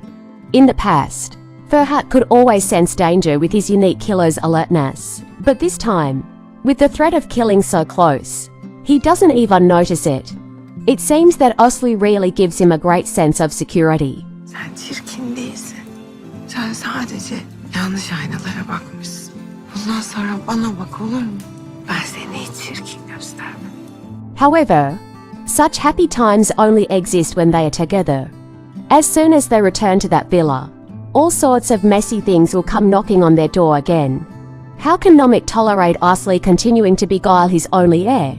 Ali is playing in the park with her brother-in-law's son, completely unaware of the kidnapping plotted by her relatives. While Asli goes to rest on a bench, the kidnapper tricks the child into following him. But Asli turns around and sees him, quickly running after him. The kidnapper simply grabs her and throws her into the car as well. Just then, her husband happens to be driving by. Ferhat is filled with anxiety and slams on the gas pedal. Closely tailing the kidnapper's car, the kidnapper brazenly shoots out the tires of Ferhat's car, managing to shake off his pursuit. They then lock Asli and her nephew up in a remote warehouse. However, Quantity, the one who hired the kidnapper, doesn't plan to harm them. All he wants is for Namik to regard him as the only right-hand man. Namik originally intended to kill Asli, but Kuneti convinces him to use it as a favor. If Namik pays to ransom the boy, then Yigit, the boy's father, will surely be grateful to him and side with him. With the prosecutor's help, there would be no fear of prosecution for killing the cop's sister. So Kuneti blindfolds Asli and deliberately lets her go. The kidnapper asks her to tell Yigit to prepare $5 million. If the ransom isn't paid by tomorrow, the boy will be killed. Asli quickly runs to a gas station and borrows a phone to call Ferhat and Yigit. She tells them the kidnappers demand for the ransom, but the three of them don't have that much money. The only person around them who can come up with $5 million is Namik. But Namik doesn't lend them the money right away. Instead, he asks to have a private talk with Yigit. He blames Yigit for causing him too much trouble. There is no need for him to save the son of a prosecutor who wants to put him behind bars, unless Yigit is willing to reconcile with him. This is a great humiliation for Yigit, but to save his son, Yigit has to swallow his pride and kiss the back of Namik's hand, as a sign of utmost respect. Namik is pleased and agrees to lend him the money, but Yigit has completely lost his self-esteem. Ferhat hugs his brother and cries bitterly, vowing to get justice for him in the future. The next afternoon, Namik goes to meet the kidnappers with a suitcase full of $5 million, but the kidnappers don't go according to his plan. Instead, they snatch all the ransom and run away. It turns out that Kuneti only paid the kidnappers a measly $100 for their work. The kidnapper was not satisfied, so he knocked him out to snatch the ransom. Faced with the kidnapper's broken promise, Namek has no choice but to take the hostage out first. Following his tip, Sem and a group of police officers split up to hunt down the kidnapper. In an alley, Sem finds Kunedi, who has just woken up from a coma. Kunedi pulls the trigger on him without hesitation and escapes. The sound of the gunshots alarms the people outside, but by the time they arrive, Sem's heart has stopped. Asli feels like her entire world has caved in. Without time to grieve, she follows the ambulance to the hospital to try and save her brother. Fortunately, with her excellent medical skills, she manages to pull her brother back from the brink of death. After the operation, with Ferhat's company and comfort, Asli's highly tense nerves finally relax. While she is sleeping, Ferhat and Yigit join forces with the police to hunt down the kidnappers. Under Ferhat's severe interrogation, the kidnapper is just about to reveal the mastermind behind the scene. But Kunedi, who is hiding behind a bush, shoots him beforehand. Now the clues to the case are broken, leaving only a suitcase filled with $5 million. Yigit regains his pride and returns it to Namek. He also gives him a tip, making it clear that he doesn't owe him a single cent. Namek is seething with anger. He curses Kunedi as a useless fool who has messed up everything. Kunedi's resentment balloons, sowing seeds of revenge. A clown swaggers into the hospital and blocks the surveillance cameras with the Downson balloons. Then the clown sneaks into Sem's ward and injects a special drug into his medicine bottle. Soon, Sem's body starts shaking violently. By the time Asli rushes to the ward, her brother's heart has already stopped beating for thousands of minutes. There's nothing that can be done to save him. The whole family is filled with grief as they hold a funeral for Sem. Ali is all but destroyed by her brother's death. Without her brother's care and support, she could never have grown up, let alone pursued her dreams. Merely glancing at her brother's possessions keeps Asli's eyes swollen and bloodshot. Ferhat drives her away from the sorrowful place and stays by her side day and night. The two share their grief over family loss. They're like wounded fawns snuggling up together, licking each other's wounds. The once cold-blooded killer has now become sentimental. The couple has become each other's indispensable support. When everyone's guard is down, Kunedi launches a sneak attack. A group of killers break into the hotel and force the receptionist to tell them which room Ferhat is staying in. The receptionist makes a quiet call to warn Ferhat of the danger. Ferhat immediately takes Asli and flees. In the face of a hail of bullets, Asli is no longer as terrified as she used to be. She calmly points out the killer's location to Ferhat and takes the initiative to open the way for him without any delay. Alish skillfully reloads her husband's gun and holds the steering wheel steady. Ferhat leans out of the window to fight back against the killers and manages to shake off their pursuit. Ali doesn't feel deep fear until the next day. It's not the killers she's afraid of, but the changes in herself, because she's become numb to all this bloodshed. Late at night, Asli goes downstairs and happens to run into Kunedi. He pretends to be innocent on the surface, but his nervous action of needing the chewing gum gives him away. This is exactly the same habitual action of the man who abducted her a few days ago. Az immediately concludes that Kunedi is the one who shot her brother. She doesn't hesitate to raise her gun and pull the trigger at him. Kunedi covers his wounded shoulder and runs away. Abedin quickly chases after him. Ferhat stays behind to stop his wife from doing something impulsive. However, Asli's mental shield shatters. Benim ellerim neşter tutuyordu, neşter. Ben insanları yaşasın diye kestim, biçtim yıllarca. Ama ben anladım. Abim Cüneyt yüzünden ölmedi abim. Benim yüzümden öldü, anladın mı? Ben senin yanındayım diye öldü benim abim. Ölüyorum böyle yavaş yavaş. Ferhat gently scoops up his grieving wife, tucks her into bed and soothes her to sleep. All the other women love him for his strength and power, but only Asley loves him for his ugliness and vulnerability. However, just as he is deeply smitten with Asli, she makes up her mind to leave him. Early the next morning, a guilt-ridden Asli leaves the villa before she gets further involved in any bloodshed. However, peace and quiet had fled from her life, never to return. Since getting married, she hasn't been able to go to work very often. As a result, the hospital fires her. Having lost everything, she wants nothing to do with crime. Ve karar verdim, artık sevmeyeceğim. Ya da çekil yolumdan. Şimdi çık önümden.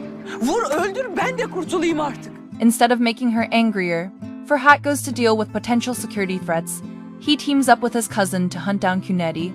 Unbeknownst to him, Cunedi is now under the protection of his own father. He threatens Namek to help him by using Farhat's life and future as leverage. Otherwise, he'll send the video of Farhat's killing to the police and destroy his only heir. So for the time being, no one can find Cunedi. On the other side, Asli's friend finds her. She takes Asli to her brother's hotel and lets her stay there. They stay by Asli's side, hoping to cheer her up. Farhat is worried that Cunedi will take revenge on her, so he protects her in secret. The friend's brother brings Asli a chocolate cake, trying to ease her sorrow. But Asli isn't in the mood and politely declines. Just after she closes the door, her husband comes out from the next room and beats the man up.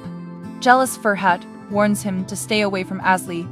Throughout the whole night, Farhat observes Asli's every move through the window. After Asli falls asleep, he stands by her side and watches over her.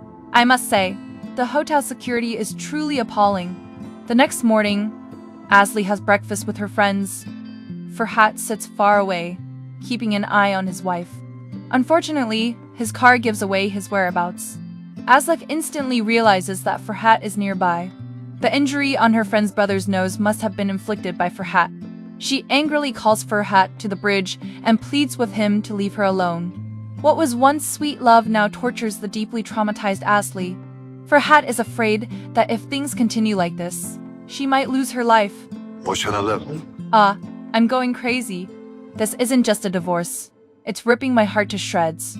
Have you ever felt this way? Ali wastes no time in getting back to the hotel to pack her bags. After saying goodbye to her friend, she gets into an Uber, planning to leave the city.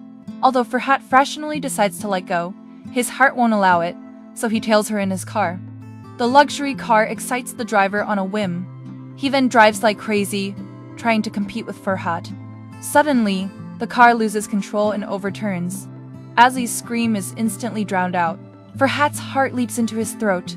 He quickly drags his wife out of the accident scene and rushes her to the hospital. Luckily, Asli is protected by her guardian angel and only sprains her neck and foot. The doctor congratulates her and tells her to take good care of the little baby. The couple are left reeling from the unexpected pregnancy news. After a moment's contemplation, Farhat discharges Asli from the hospital and asks her to get an abortion as soon as she's well enough. Alish is absolutely livid, struggling to draw breath in her rage. She yells that she doesn't want to give birth to a child of a man like him. Farhat forcefully takes her back to the villa, saying that he'll supervise her recovery to prevent her from secretly having the baby. Ali thinks he hates children and is extremely disappointed. As soon as he leaves, she calls her doctor friend and makes an appointment for an abortion the next day. However, the truth was the opposite of what she thought. Not only does Farhat not hate children, he envies those who have become fathers. But the underworld is too dangerous, and he has too many enemies. If he dies one day, Ash would be left in such a pitiful state. That's why he's even more afraid to bring an innocent child into this world. Thankfully, his nephew changes his mind. On his nephew's birthday, the boy insists that Farhat take him to choose a gift. Farhat thinks he's not suitable to be a good father, but his nephew says that as long as Farhat is by his side, he's not afraid of anything. This gives Farhat a great deal of courage and makes him firmly determined to welcome the birth of his own child. But when he returns, his sister-in-law tells him that Asli went to the hospital an hour ago. He suddenly realizes that Asli has gone for an abortion. He drives to the hospital urgently. Ali lies on the operating table in tears, waiting for the doctor to remove the baby from her womb. As she walks out of the operating room, Farhat is shouting and causing a commotion outside, disturbing the whole hospital. Afi walks out calmly and points out that he's too late. You were the one who proposed divorce and didn't want the child. Don't blame me for being heartless. There's no need for us to be together anymore. Farhat thinks his dream of being a father has been utterly extinguished. He's unaware that the woman who treated him so coldly is now at home, sobbing her heart out. It turns out about a minute before the surgery, Asli backed out. She was determined to raise the child on her own. The next day, Asli instructed a lawyer to draw up divorce papers. When she called, Farhat didn't hesitate to come and sign the authorization. If the process goes smoothly, the marriage will be over in less than 5 days. Farhat is in the depths of despair and has zero enthusiasm for life any longer. Just then, a highly risky illegal deal comes up. the buyer specifically asks Farhat to transport weapons across the border. Once this deal goes through, it'll keep Namik's family fed and housed for the next 20 years. But there's a 99% risk of dying. That doesn't scare Farhat, after all. He doesn't want to live anymore. Meanwhile, the police have also noticed this illegal deal. The prosecutor in charge of the arrest operation is Farhat's younger brother. When he sees Farhat on the spy's miniature camera, he's caught in a dilemma. This operation is a turning point in his career. He could either get a promotion or be dismissed. After much deliberation, he finally decides to sacrifice his future for his brother's survival. On the night of the deal, Yigit drives to block his brother's way and pleads with him not to smuggle arms. But Farhat doesn't listen, even when Yigit points a gun at him. In desperation, Yigit shoots him in the leg and then shoots at his car's tires. But this still can't stop his brother from taking the risk. Yigit rushes to call his sister-in-law, asking her to come and take his brother away. When Ashley arrives, Widget hurries away to arrest other criminals. However, Farhat gets right into the driver's seat of Ashley's car and prepares to go to the border. To keep him, Ashley confesses that she didn't have an abortion. Farhat erupts with fury immediately. Şimdi siz gelip seni buradan alacak. Eve gideceksin. Adımını atmayacaksın. O çocuğu doğurana kadar. Seeing that he's determined to go to his death, Ashley snatches the gun from his henchman and points it at her own temple. Both of them threaten each other with their lives not to take the risk. I bet the most trembling with fear person in here is his henchman. Thank goodness, Ashley wins this battle. Farhat takes her back to the villa and tries to call off the divorce. But Ashley refuses. She doesn't want Farhat to remain by her side solely due to the child. Benden ne istiyorsun? Seni, sadece seni. Yet right now, Farhat still can't bring himself to desert his family and turn a blind eye to their situation. On learning that his sister-in-law is with child, Yigit is filled with such joy that he foots the bill for all the diners. He tells his brother that due to hormonal shifts, Ashley often can't help her mood swings, and her body changes too. Farhat listens carefully as his younger brother shares the experience of taking care of a pregnant woman and being a good father. The next day, Farhat takes Ashley to the hospital for a prenatal checkup. When he hears the heartbeat of the 6-month-old baby, Farhat is so excited that he stutters. His sister-in-law calls to explain the precautions during pregnancy. Farhat pretends not to care on the surface, but as soon as he hangs up the phone, he takes his wife to eat fish to supplement folic acid and other nutrients. Farhat, a real tough nut, is being gently softened by Ashley and turning into a gentleman. Since the divorce is still pending, Ali puts a pillow in the middle of the bed and says that neither of them is allowed to touch the other. But as soon as she falls asleep, Farhat removes the pillow. Asa habitually clings to him like a koala. However, violence doesn't stay away from a killer. That morning, the couple goes to Yigit's house for breakfast. Suddenly, a car drives up along the roadside and shoots at Yigit, knocking him unconscious. Farhat rushes to the door of the ward, but the police forbid him from seeing his brother. Ali keeps urging him to calm down and trust the police. In fact, all of this is part of the police's plan. After the last failed transaction, the buyer came to Namik to settle the score. He threatened Namik fiercely, saying that he either had to pay the money back or lose a life. Namik blamed it all on Yigit and asked the buyer to take Yigit's life. Police spies told Yigit about their revenge. That's why he wore a bulletproof undershirt every day. To protect Yigit's family, the police hide them in a small village and forbid them from revealing their whereabouts to anyone. Farhat is furious and insists on seeking revenge on the buyer. Ali scolds him for being selfish. As a father-to-be, he ignores his wife and the unborn child. All that fills his thoughts is endless brawling and bloodshed. In a fit of emotion, her belly starts to ache sharply. Farhat anxiously takes her to the hospital. The doctor tells him that Ashley is at risk of having a miscarriage. She needs to rest more, stay in a good mood, and avoid stress. Thus, Farhat makes up his mind to abandon his violent lifestyle and looks after his wife with the utmost care, as if she were an easily broken artifact. To his disappointment, an uninvited guest comes knocking on the door again. Over 3 decades ago, Ashley's mother was falsely accused of infidelity and endured her husband's cold shoulder daily. She couldn't stand it anymore and took Ashley's sister away, leaving Ashley and Sam with her husband. However, life wasn't kind to them. Before Ashley's sister passed away, she complained to her daughter that her siblings had never bothered to reach out to them. As Juliet read the words filled with pain and resentment in her mother's diary, a desire for revenge welled up inside her. So, when she learned that her Uncle Sem was shot, she disguised herself as a clown and used drugs to end his life.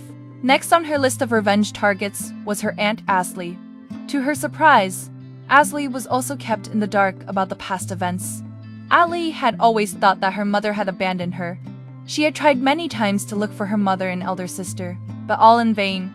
It seems evident that Ashley is innocent and not the wrongdoer, but Julide, eaten up by hatred, can't stand her kind-hearted aunt. Alsage is unaware of Julide's ill will and invites her to live in the villa. After all, Julide is the only blood relative she has left. As feels obliged to take good care of her. Julide seizes this opportunity to ferret out all the family's secrets. He tosses the guns that have tasted so much blood into the ocean. Then with a touch of shyness, he pours out his deep love for Ashley. Moved to the core, Ash can't wait to build a charming haven for two with him. But just as they are about to move out of the villa, the traitor Kennedy returns. Ferhat's cousin pleads with Ferhat to stop beating her husband and spare him life.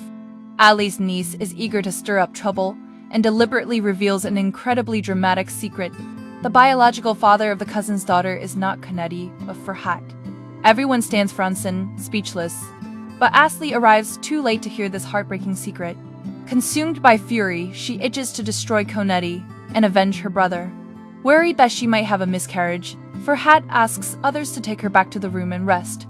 Ferhat then takes Kennedy to a remote corner, intending to kill him. However, the cousin's daughter suddenly runs over and affectionately hugs Kundi. She has always thought that Kennedy is her father. Ferhat's heart softens, and he puts away his gun. Using the little girl as a shield, Kennedy manages to escape alive.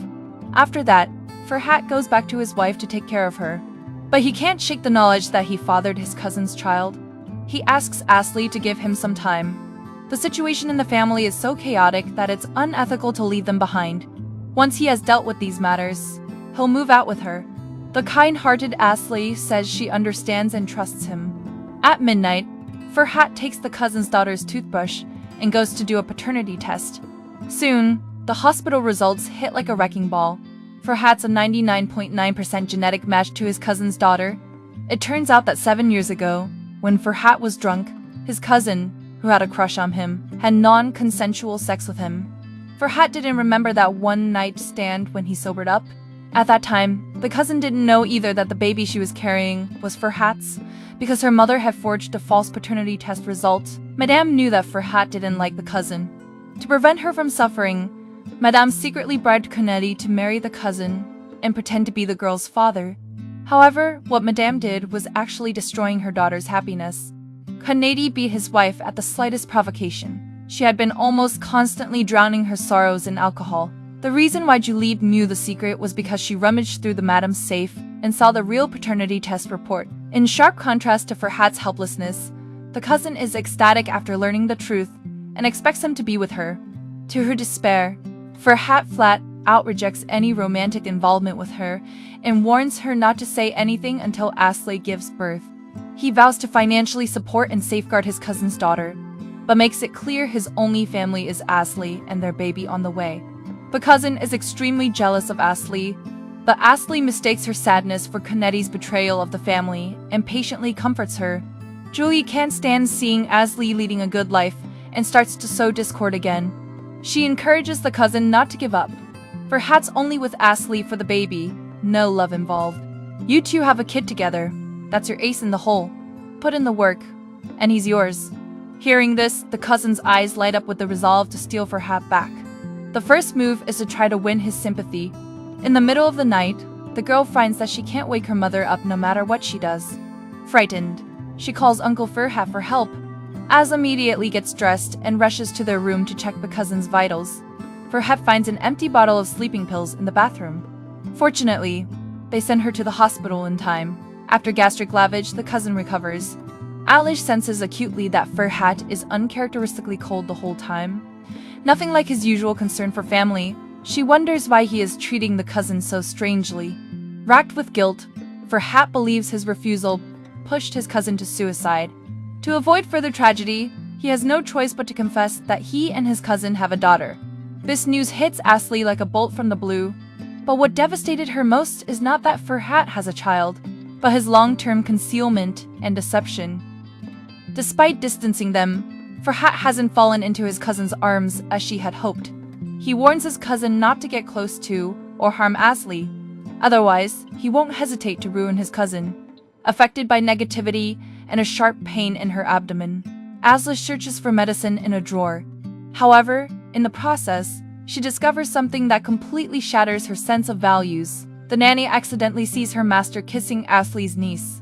She secretly photographs them and slips them into Asli's drawer, intending to warn her not to be deceived.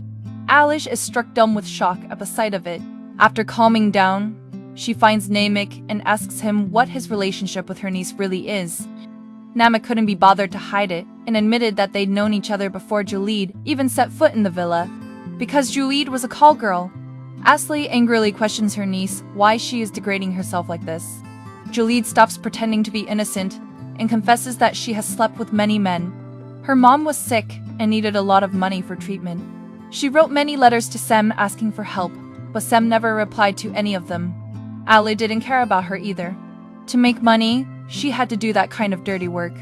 Asli's guilt over her niece is extreme. Julid is furious at being exposed for her true colors and thinks that the photos must be taken by Namek's wife. Because the last time she and Namek had an affair, the secretary had seen it. At that time, the secretary threatened her to stay away from Namek or else she would destroy her. The secretary doesn't know what she's accusing her of. A fight breaks out. Julid accidentally hits the secretary's head against the car, killing her. Unexpectedly, all of this is heard by Kunadi, who is on the phone with the secretary. Driven by the searing flames of vengeance, the two individuals click immediately and embark on a partnership. On the other side, Wujid happens to meet an old friend of his father. The old man mentions that his father was threatened by his uncle for a while before his death, because his father refused to return something important to his uncle. Yigit then realizes that his father's death is related to his uncle, so Yigit goes to the family of his father's killer to ask questions. Since they received a large amount of money from Namek before, the killer's son and mother both lie and say that they don't know Namek, but Yigit has an intuition that they are hiding something. In desperation, he captures the killer's grandson for questioning. But this boy is also very tough. After being interrogated for several days, he still doesn't reveal Namek's name. Seeing his son has been missing for days, the killer's son gets upset. He rushes to Namek's villa and asks him to save his son.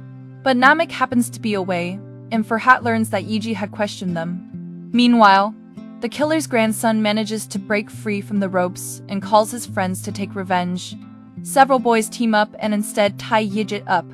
But just as they are about to hurt Yigit, Farhat arrives and chases them away. Yigit is worried that Farhat will kill his uncle if he learns the truth. He doesn't want his brother jailed, so he lies that his capture of the boy is related to Namek's illegal business. However, Farhat has an intuition that he's hiding something. After Yigit goes into the house, Farhat sees a message on his phone from the killer's son asking for a meeting. Turns out that after the boy went home, he told his father everything he had learned from Yigit. More than 20 years ago, Namek hired the killer to kill Farhat's adoptive father. Then he tricked Farhat into killing the killer. So the killer's death should be blamed on Namek. But Namek lied to the killer's family, saying that the killer died accidentally. The killer's family thought that Namek gave them the money out of kindness and even helped him cover it up. The killer's son is extremely angry and intends to reveal the truth, even though it is Farhat who has come for the appointment. But just as he is about to expose Namek's crimes, the assassin sent by Namek shoots him. Since Namek has ordered not to harm Farhat, the killer doesn't continue to pursue him. Farhat and a henchman rush to get the killer's son into the backseat and hide him in the basement. Immediately after, Farhat brings Asli to perform an operation, but he doesn't tell her who this man is, only saying that they can't go to the hospital. Ali is almost driven crazy. She has no choice but to send the henchman to buy some medical equipment. During the surgery, both of them reminisce about their first encounter. Back then, just as she is now, Ali was also forced by Farhat to carry out a surgical procedure. However, while that previous coercion served as a catalyst that propelled them into marriage, this time around, it will become the spark that ignites the fuse leading to their separation. Although the man is out of danger, he won't wake up for a while. He just mumbles, "Dad, please don't kill the barber." Farhat then realizes that there is something fishy about his father's death, but when Asli asks him what exactly happened, He refuses to say a word. Alish is fed up with his concealment and deception and goes to ask his mother. Mom doesn't know that the killer's son is hidden by Farhat, as Farhat lied to them that he ran away. His mother sighs with relief, saying that it's a good thing. Otherwise, Farhat might find out that Namek is his father. Asla's instincts immediately kick in that something's off. To stop the man she loves from killing and carrying the burden of guilt, Ash risks releasing the murderer's son he has captured. She begs him not to tell the truth, or he'll be caught up in a bloodbath that could destroy his family. Unexpectedly, the cab is intercepted by Farhat just a junction away. To avoid trouble, the killer's son tells Farhat that he's living a huge lie. If you want to know the truth, ask the doctor. She knows everything. With confusion in his heart, Farhat goes to Asli. But not to mention the truth. She even pretends that the murderer's son is in a coma and she doesn't know anything. This is like a stab in the back for Farhat. To add to his despair, Asli says she doesn't love him anymore. In fact, it's a lie. She's just fed up with Farhat's deception and doesn't want to stay in this family of cheating and crime. Farhat can't tolerate her betrayal. In a fit of anger, he even agrees to end their marriage. Ali mistakenly believes that he has changed his heart and no longer loves her. Heartbroken, she leaves Farhat completely, taking her niece with her. Despite their mutual affection, misunderstandings keep them worlds apart, leaving both hearts aching. Farhat intuits that Asli is hiding something big from him and goes to the rest of the murderer's family to inquire, but by the time he arrives, they have already moved away. It turns out that after learning of the murderer's son's leaving, Namek hired an assassin to kill him, in case he revealed that Namek was the culprit. Upon hearing the news of his father's death, the killer's grandson is overcome with grief and thinks Farhat killed him. The boy hides with his grandmother, biding his time to take revenge on Farhat. During the days after breaking up with Farhat, Asli goes back to work at the hospital. But it's not just she who can't forget him. Even the baby in her belly can't either. At the sight of a man in a leather jacket, the baby kicks her belly vigorously. Thankfully, a wedding 2 weeks later serves as the thread that weaves them back together. Today is the wedding of Farhat's henchman and the maid. The cousin is dressed as dazzling as a shining gem, but Farhat doesn't even give her a glance. The cousin has no choice but to slink back to her seat. The bride's smile makes Farhat feel a whirlwind of emotions. On the day he married Asli, there were endless tears in her eyes. She had not a trace of a smile. When Asli comes to the wedding as its officiant, Farhat burns with the urge to pull her into a searing embrace. Instead, he buries his longing, masking it with icy indifference. Despite aching for him to touch her belly and feel their unborn child, Asli bites back the truth about freeing the killer's son to shield him. Her silence drives a wedge between them, ending their conversation in bitter tension. When Asli leaves in sorrow, she bumps into the boy who is seeking revenge on Farhat with a knife. But before she can explain, Farhat comes over. In a panic, the boy stabs Asli and runs away. Without hesitation, Farhat gives up the pursuit and rushes her to the hospital. Fortunately, the baby is spared from a miscarriage. Farhat is worried about her being in danger again and won't let her leave. He cares, but the words that come out are still cutting. Senin yüzünden oğlumu kaybedecektim. Bundan sonra benim adıma karar vermeyeceksin. Otur oturduğun yerde. On the other hand, the escaping boy is caught by Yijit by chance. He hides the boy in his own shed and gives him two choices. Either I will hand you over to Farhat, you harmed his wife and he'll cut you into pieces. Or you'll let your grandmother go to the police and report Namek for killing the barber and bring him to justice. Helplessly, the boy's grandmother confesses to the police that Namek hired her son to kill the barber. The police immediately set out to arrest Namek. However, Namek snatches the steering wheel on the way, causing a car accident and manages to escape.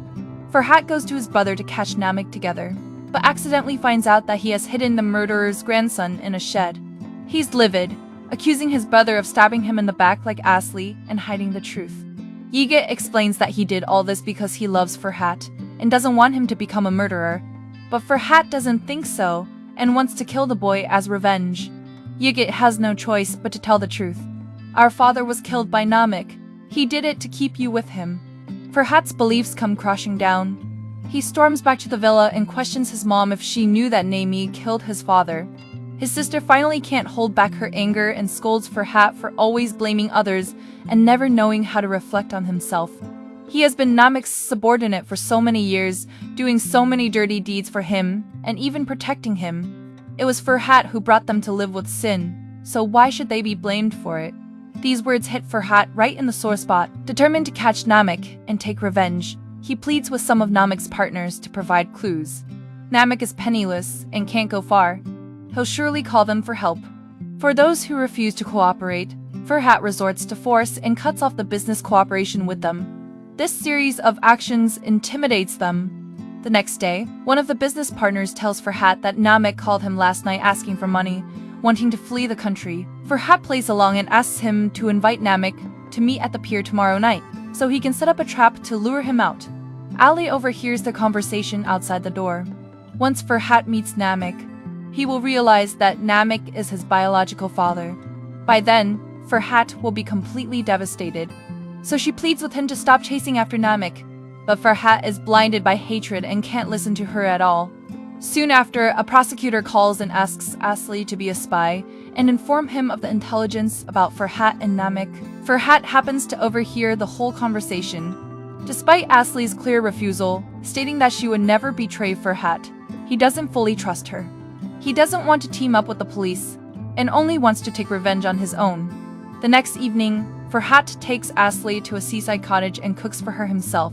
Asli's happy, thinking he won't go for revenge. He talks about hoping his son won't have a personality like his, one that makes him prone to being hated. As tells him not to sell himself short. She loves him very much. She doesn't mind if he meets or accompanies his cousin's daughter in future, and will always support him.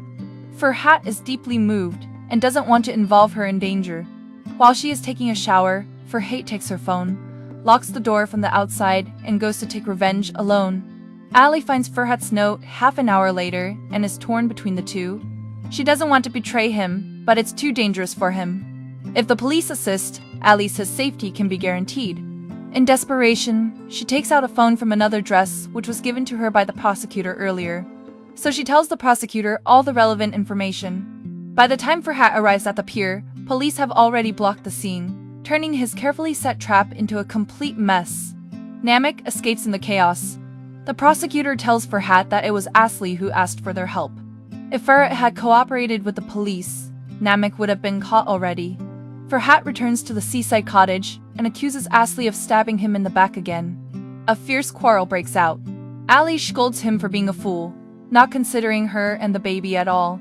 So what if he kills Namek? He will still be trapped in the darkness, just as he'd kill his father's murderer when he was 12. After a night of solitary reflection, Farhat finally comes to his senses. He decides to let go of all the grudges and start a new life. So he apologizes to his family and grills meat for them. Ali saved him from the darkness, and he won't let her down. They laugh and chat, reveling in a new life sweeter than a dream. However, this happiness is envied by Namek, who is peeping from a distance. He texts Farhat to meet him at the bamboo forest. Farhat just happens to want to break off all relations with him. So, he sneaks out to meet him without his family's knowledge. Farhat says he's not like Namek. He's as kind as his barber father and won't be driven by evil. Namek says triumphantly that Farhat is like him in many ways because he's his biological father. Everyone around Farhat has known this secret for a long time, but has been hiding it from him. Stunned speechless, Farhat unleashes a bullet. Thankfully, his kindness overcomes the evil. He spits at Namek that he's no father. Taking his life would only defile his own hands. Real father would protect his son, not drag him into the abyss, and definitely not make him a killer. Farhat's subjective denial of paternity has devastated Namek. However, Farhat still can't forgive everyone for lying to him. His relationship with his mother deteriorates even further. If his mom hadn't fallen in love with Namek, none of these tragedies would have happened. Overwhelmed with pain and grievances, Farhat rides his motorcycle away alone. Fortunately, he has a wonderful wife. Asli won't give up on him and chases after him on a motorcycle at high speed. On the way, they come across a young couple eloping. The girl's father doesn't approve of their marriage because the boy has no money. Yet their love is as unyielding as steel and as steadfast as a mountain. This also serves as a reminder for Farhat to cherish his own love. Alish takes Farhat to a countryside cottage and gives him countless psychological treatments. Thanks to her enduring company and passionate expressions of affection, Farhat at last attains tranquility within himself. Farhat even goes against his usual ways and agrees to assist the prosecutor. Once he discovers Namik's whereabouts, he will immediately inform the prosecutor and let the police arrest him. However, envy eats away at the wicked. They can't stand to see others content. Julie not only slept with Namik before, but now has hooked up with Kandedi. One of them wants to kill Farhat, and the other wants to kill Asli. The wanted Namik has nowhere to run and can only call them for help. Juliet sneaks into the villa and steals a lot of money from the safe as per Namik's instructions. But money isn't enough. They have to find a way to escape from the country safely. In the meantime, Asli notices something unusual about her niece and takes a peek at her phone. As discovers the address where the three of them are going to meet and some intelligence. Alish is horrified that her niece is such a bad person. She immediately sends a message to Farhat with this intelligence. But Farhat's mother is apologizing to him and explaining everything, so Farhat doesn't read the message in time. When Juliet finds out that her aunt knows everything, her first reaction is to kill her. She pushes her aunt into the kitchen and locks the door, then cuts the gas pipe. Juliet blames her aunt for her mother's death and is jealous of the life her aunt has, a life free from humiliation. At first, Asli doesn't realize the danger and keeps pleading with her niece to open the door. By the time she senses the gas leak, she has no strength to open the window and faints on the floor.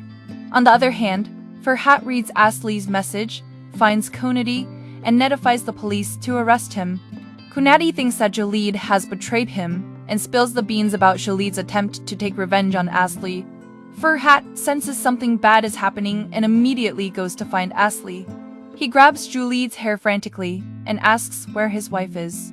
While he's going inside, Jalid makes a quick escape. Farhat kicks the door open with all his might, picks up Asli, and rushes her to the hospital. Looking at Asli on the stretcher, Farhat recalls the last time Asli was in the hospital because of a car accident. Ali has been on the verge of death several times since she's been with him. Farhat is truly sorry. Only then does he truly realize how much he loves Asli and how much he can't live without her. So yeah, Alice Baby's got that main character plot armor. No matter what danger hits, that little heartbeat just keeps going strong. But ladies, don't go pulling any of her risky stunts in real life. Your little one needs you to play it smart. After being discharged from the hospital, Farhat specially prepares a candlelit dinner. He learns to pull out the chair for his wife and unabashedly expresses his love for her. He hands a diamond ring to Asli and proposes to her. He's set on giving her a wedding drenched in love and brimming with happiness. They're lost in a haze of bliss, completely smitten with each other. But make no mistake, danger still lurks around every corner, waiting to pounce. One day, Asli finds that the medicine the mom is taking is not right. It turns out that mom has a tumor in her brain, and it's very serious. But mom chooses to stop the treatment. Because Farhat won't forgive her, she has no hope for life and doesn't want to recover. However, no matter how much his siblings try to persuade him, Farhat refuses to forgive his mom. He loved his adoptive father too much, and was angry that his mother had used him and indirectly caused his death. When he finds himself trapped in a seemingly inescapable dead end, Asli is the only one who can reach out and pull him back from the brink. With her persuasion, Farhat goes to visit his mother and says a lot of things that move her. Mom regains hope and promises not to run away anymore and to continue the treatment. 20 years of mother-son estrangement finally melted away. Farhat has mellowed into such a gentle soul that his former mafia boss swagger is unrecognizable. What he brings to his family is no longer fear and orders, but love. All of this is thanks to Asli. To fulfill the bride's wish, Farhat wears a tuxedo for the first time in his life. This wedding is worlds apart from the one in the first episode. Now, it's all beaming faces and love-drunk couples, pure joy filling the air. However, in the middle of the wedding, Namik calls Farhat's mother. He overhears Julid's phone call and learns that Farhat's mother is seriously ill and that Julid plans to betray him to the police. In a fit of anger, he kills Julid. In fact, his affection for Farhat's mother has endured through the years, so he proposes to take her abroad with him and treat her illness. Farhat's mother pretends to agree to run away with him just to find out where he's hiding, but with her sons, daughters, and grandchildren by her side, she's long past the days of losing her head over a man. She lures Namek into confessing all his criminal acts, Farhat, Yigit, and the police are listening to their conversation not far away. Unexpectedly, Namek senses their ambush. Knowing that he can't run away, he sets a fire and wants to die with them on. Farhat risks his life to rush into the burning building and push his mom out. Namek holds Farhat tightly, wanting him to call him dad, but Farhat would rather die than open his mouth. In this life and death moment, Namek pushes Farhat out and perishes in the fire himself. In the end, every two-faced crook and conniving scoundrel in the series meets their well-deserved fate. 6 months later, Asli gives birth to a healthy baby boy. All the psychological problems of this family have been cured by the angelic Asli. The cousin also stops being obsessed with Farhat and wishes them eternal happiness. As you're watching this series, doesn't it feel like a soothing balm to your soul? Even when life throws curveballs and the world seems unfair, moments of pure human connection always tug at my heartstrings. That's the magic of romance. It might not have grand political plots or epic battles, but it hits different. It reminds us that simple, genuine love stories are just as powerful and worthy of our tears and cheers. This is Maroon Recap. Check out my homepage and you'll see more recaps of Black and White love. I'm hastening to write and edit the next recap, so feel free to leave a comment and share your thoughts. Please don't forget to like and subscribe to our channel.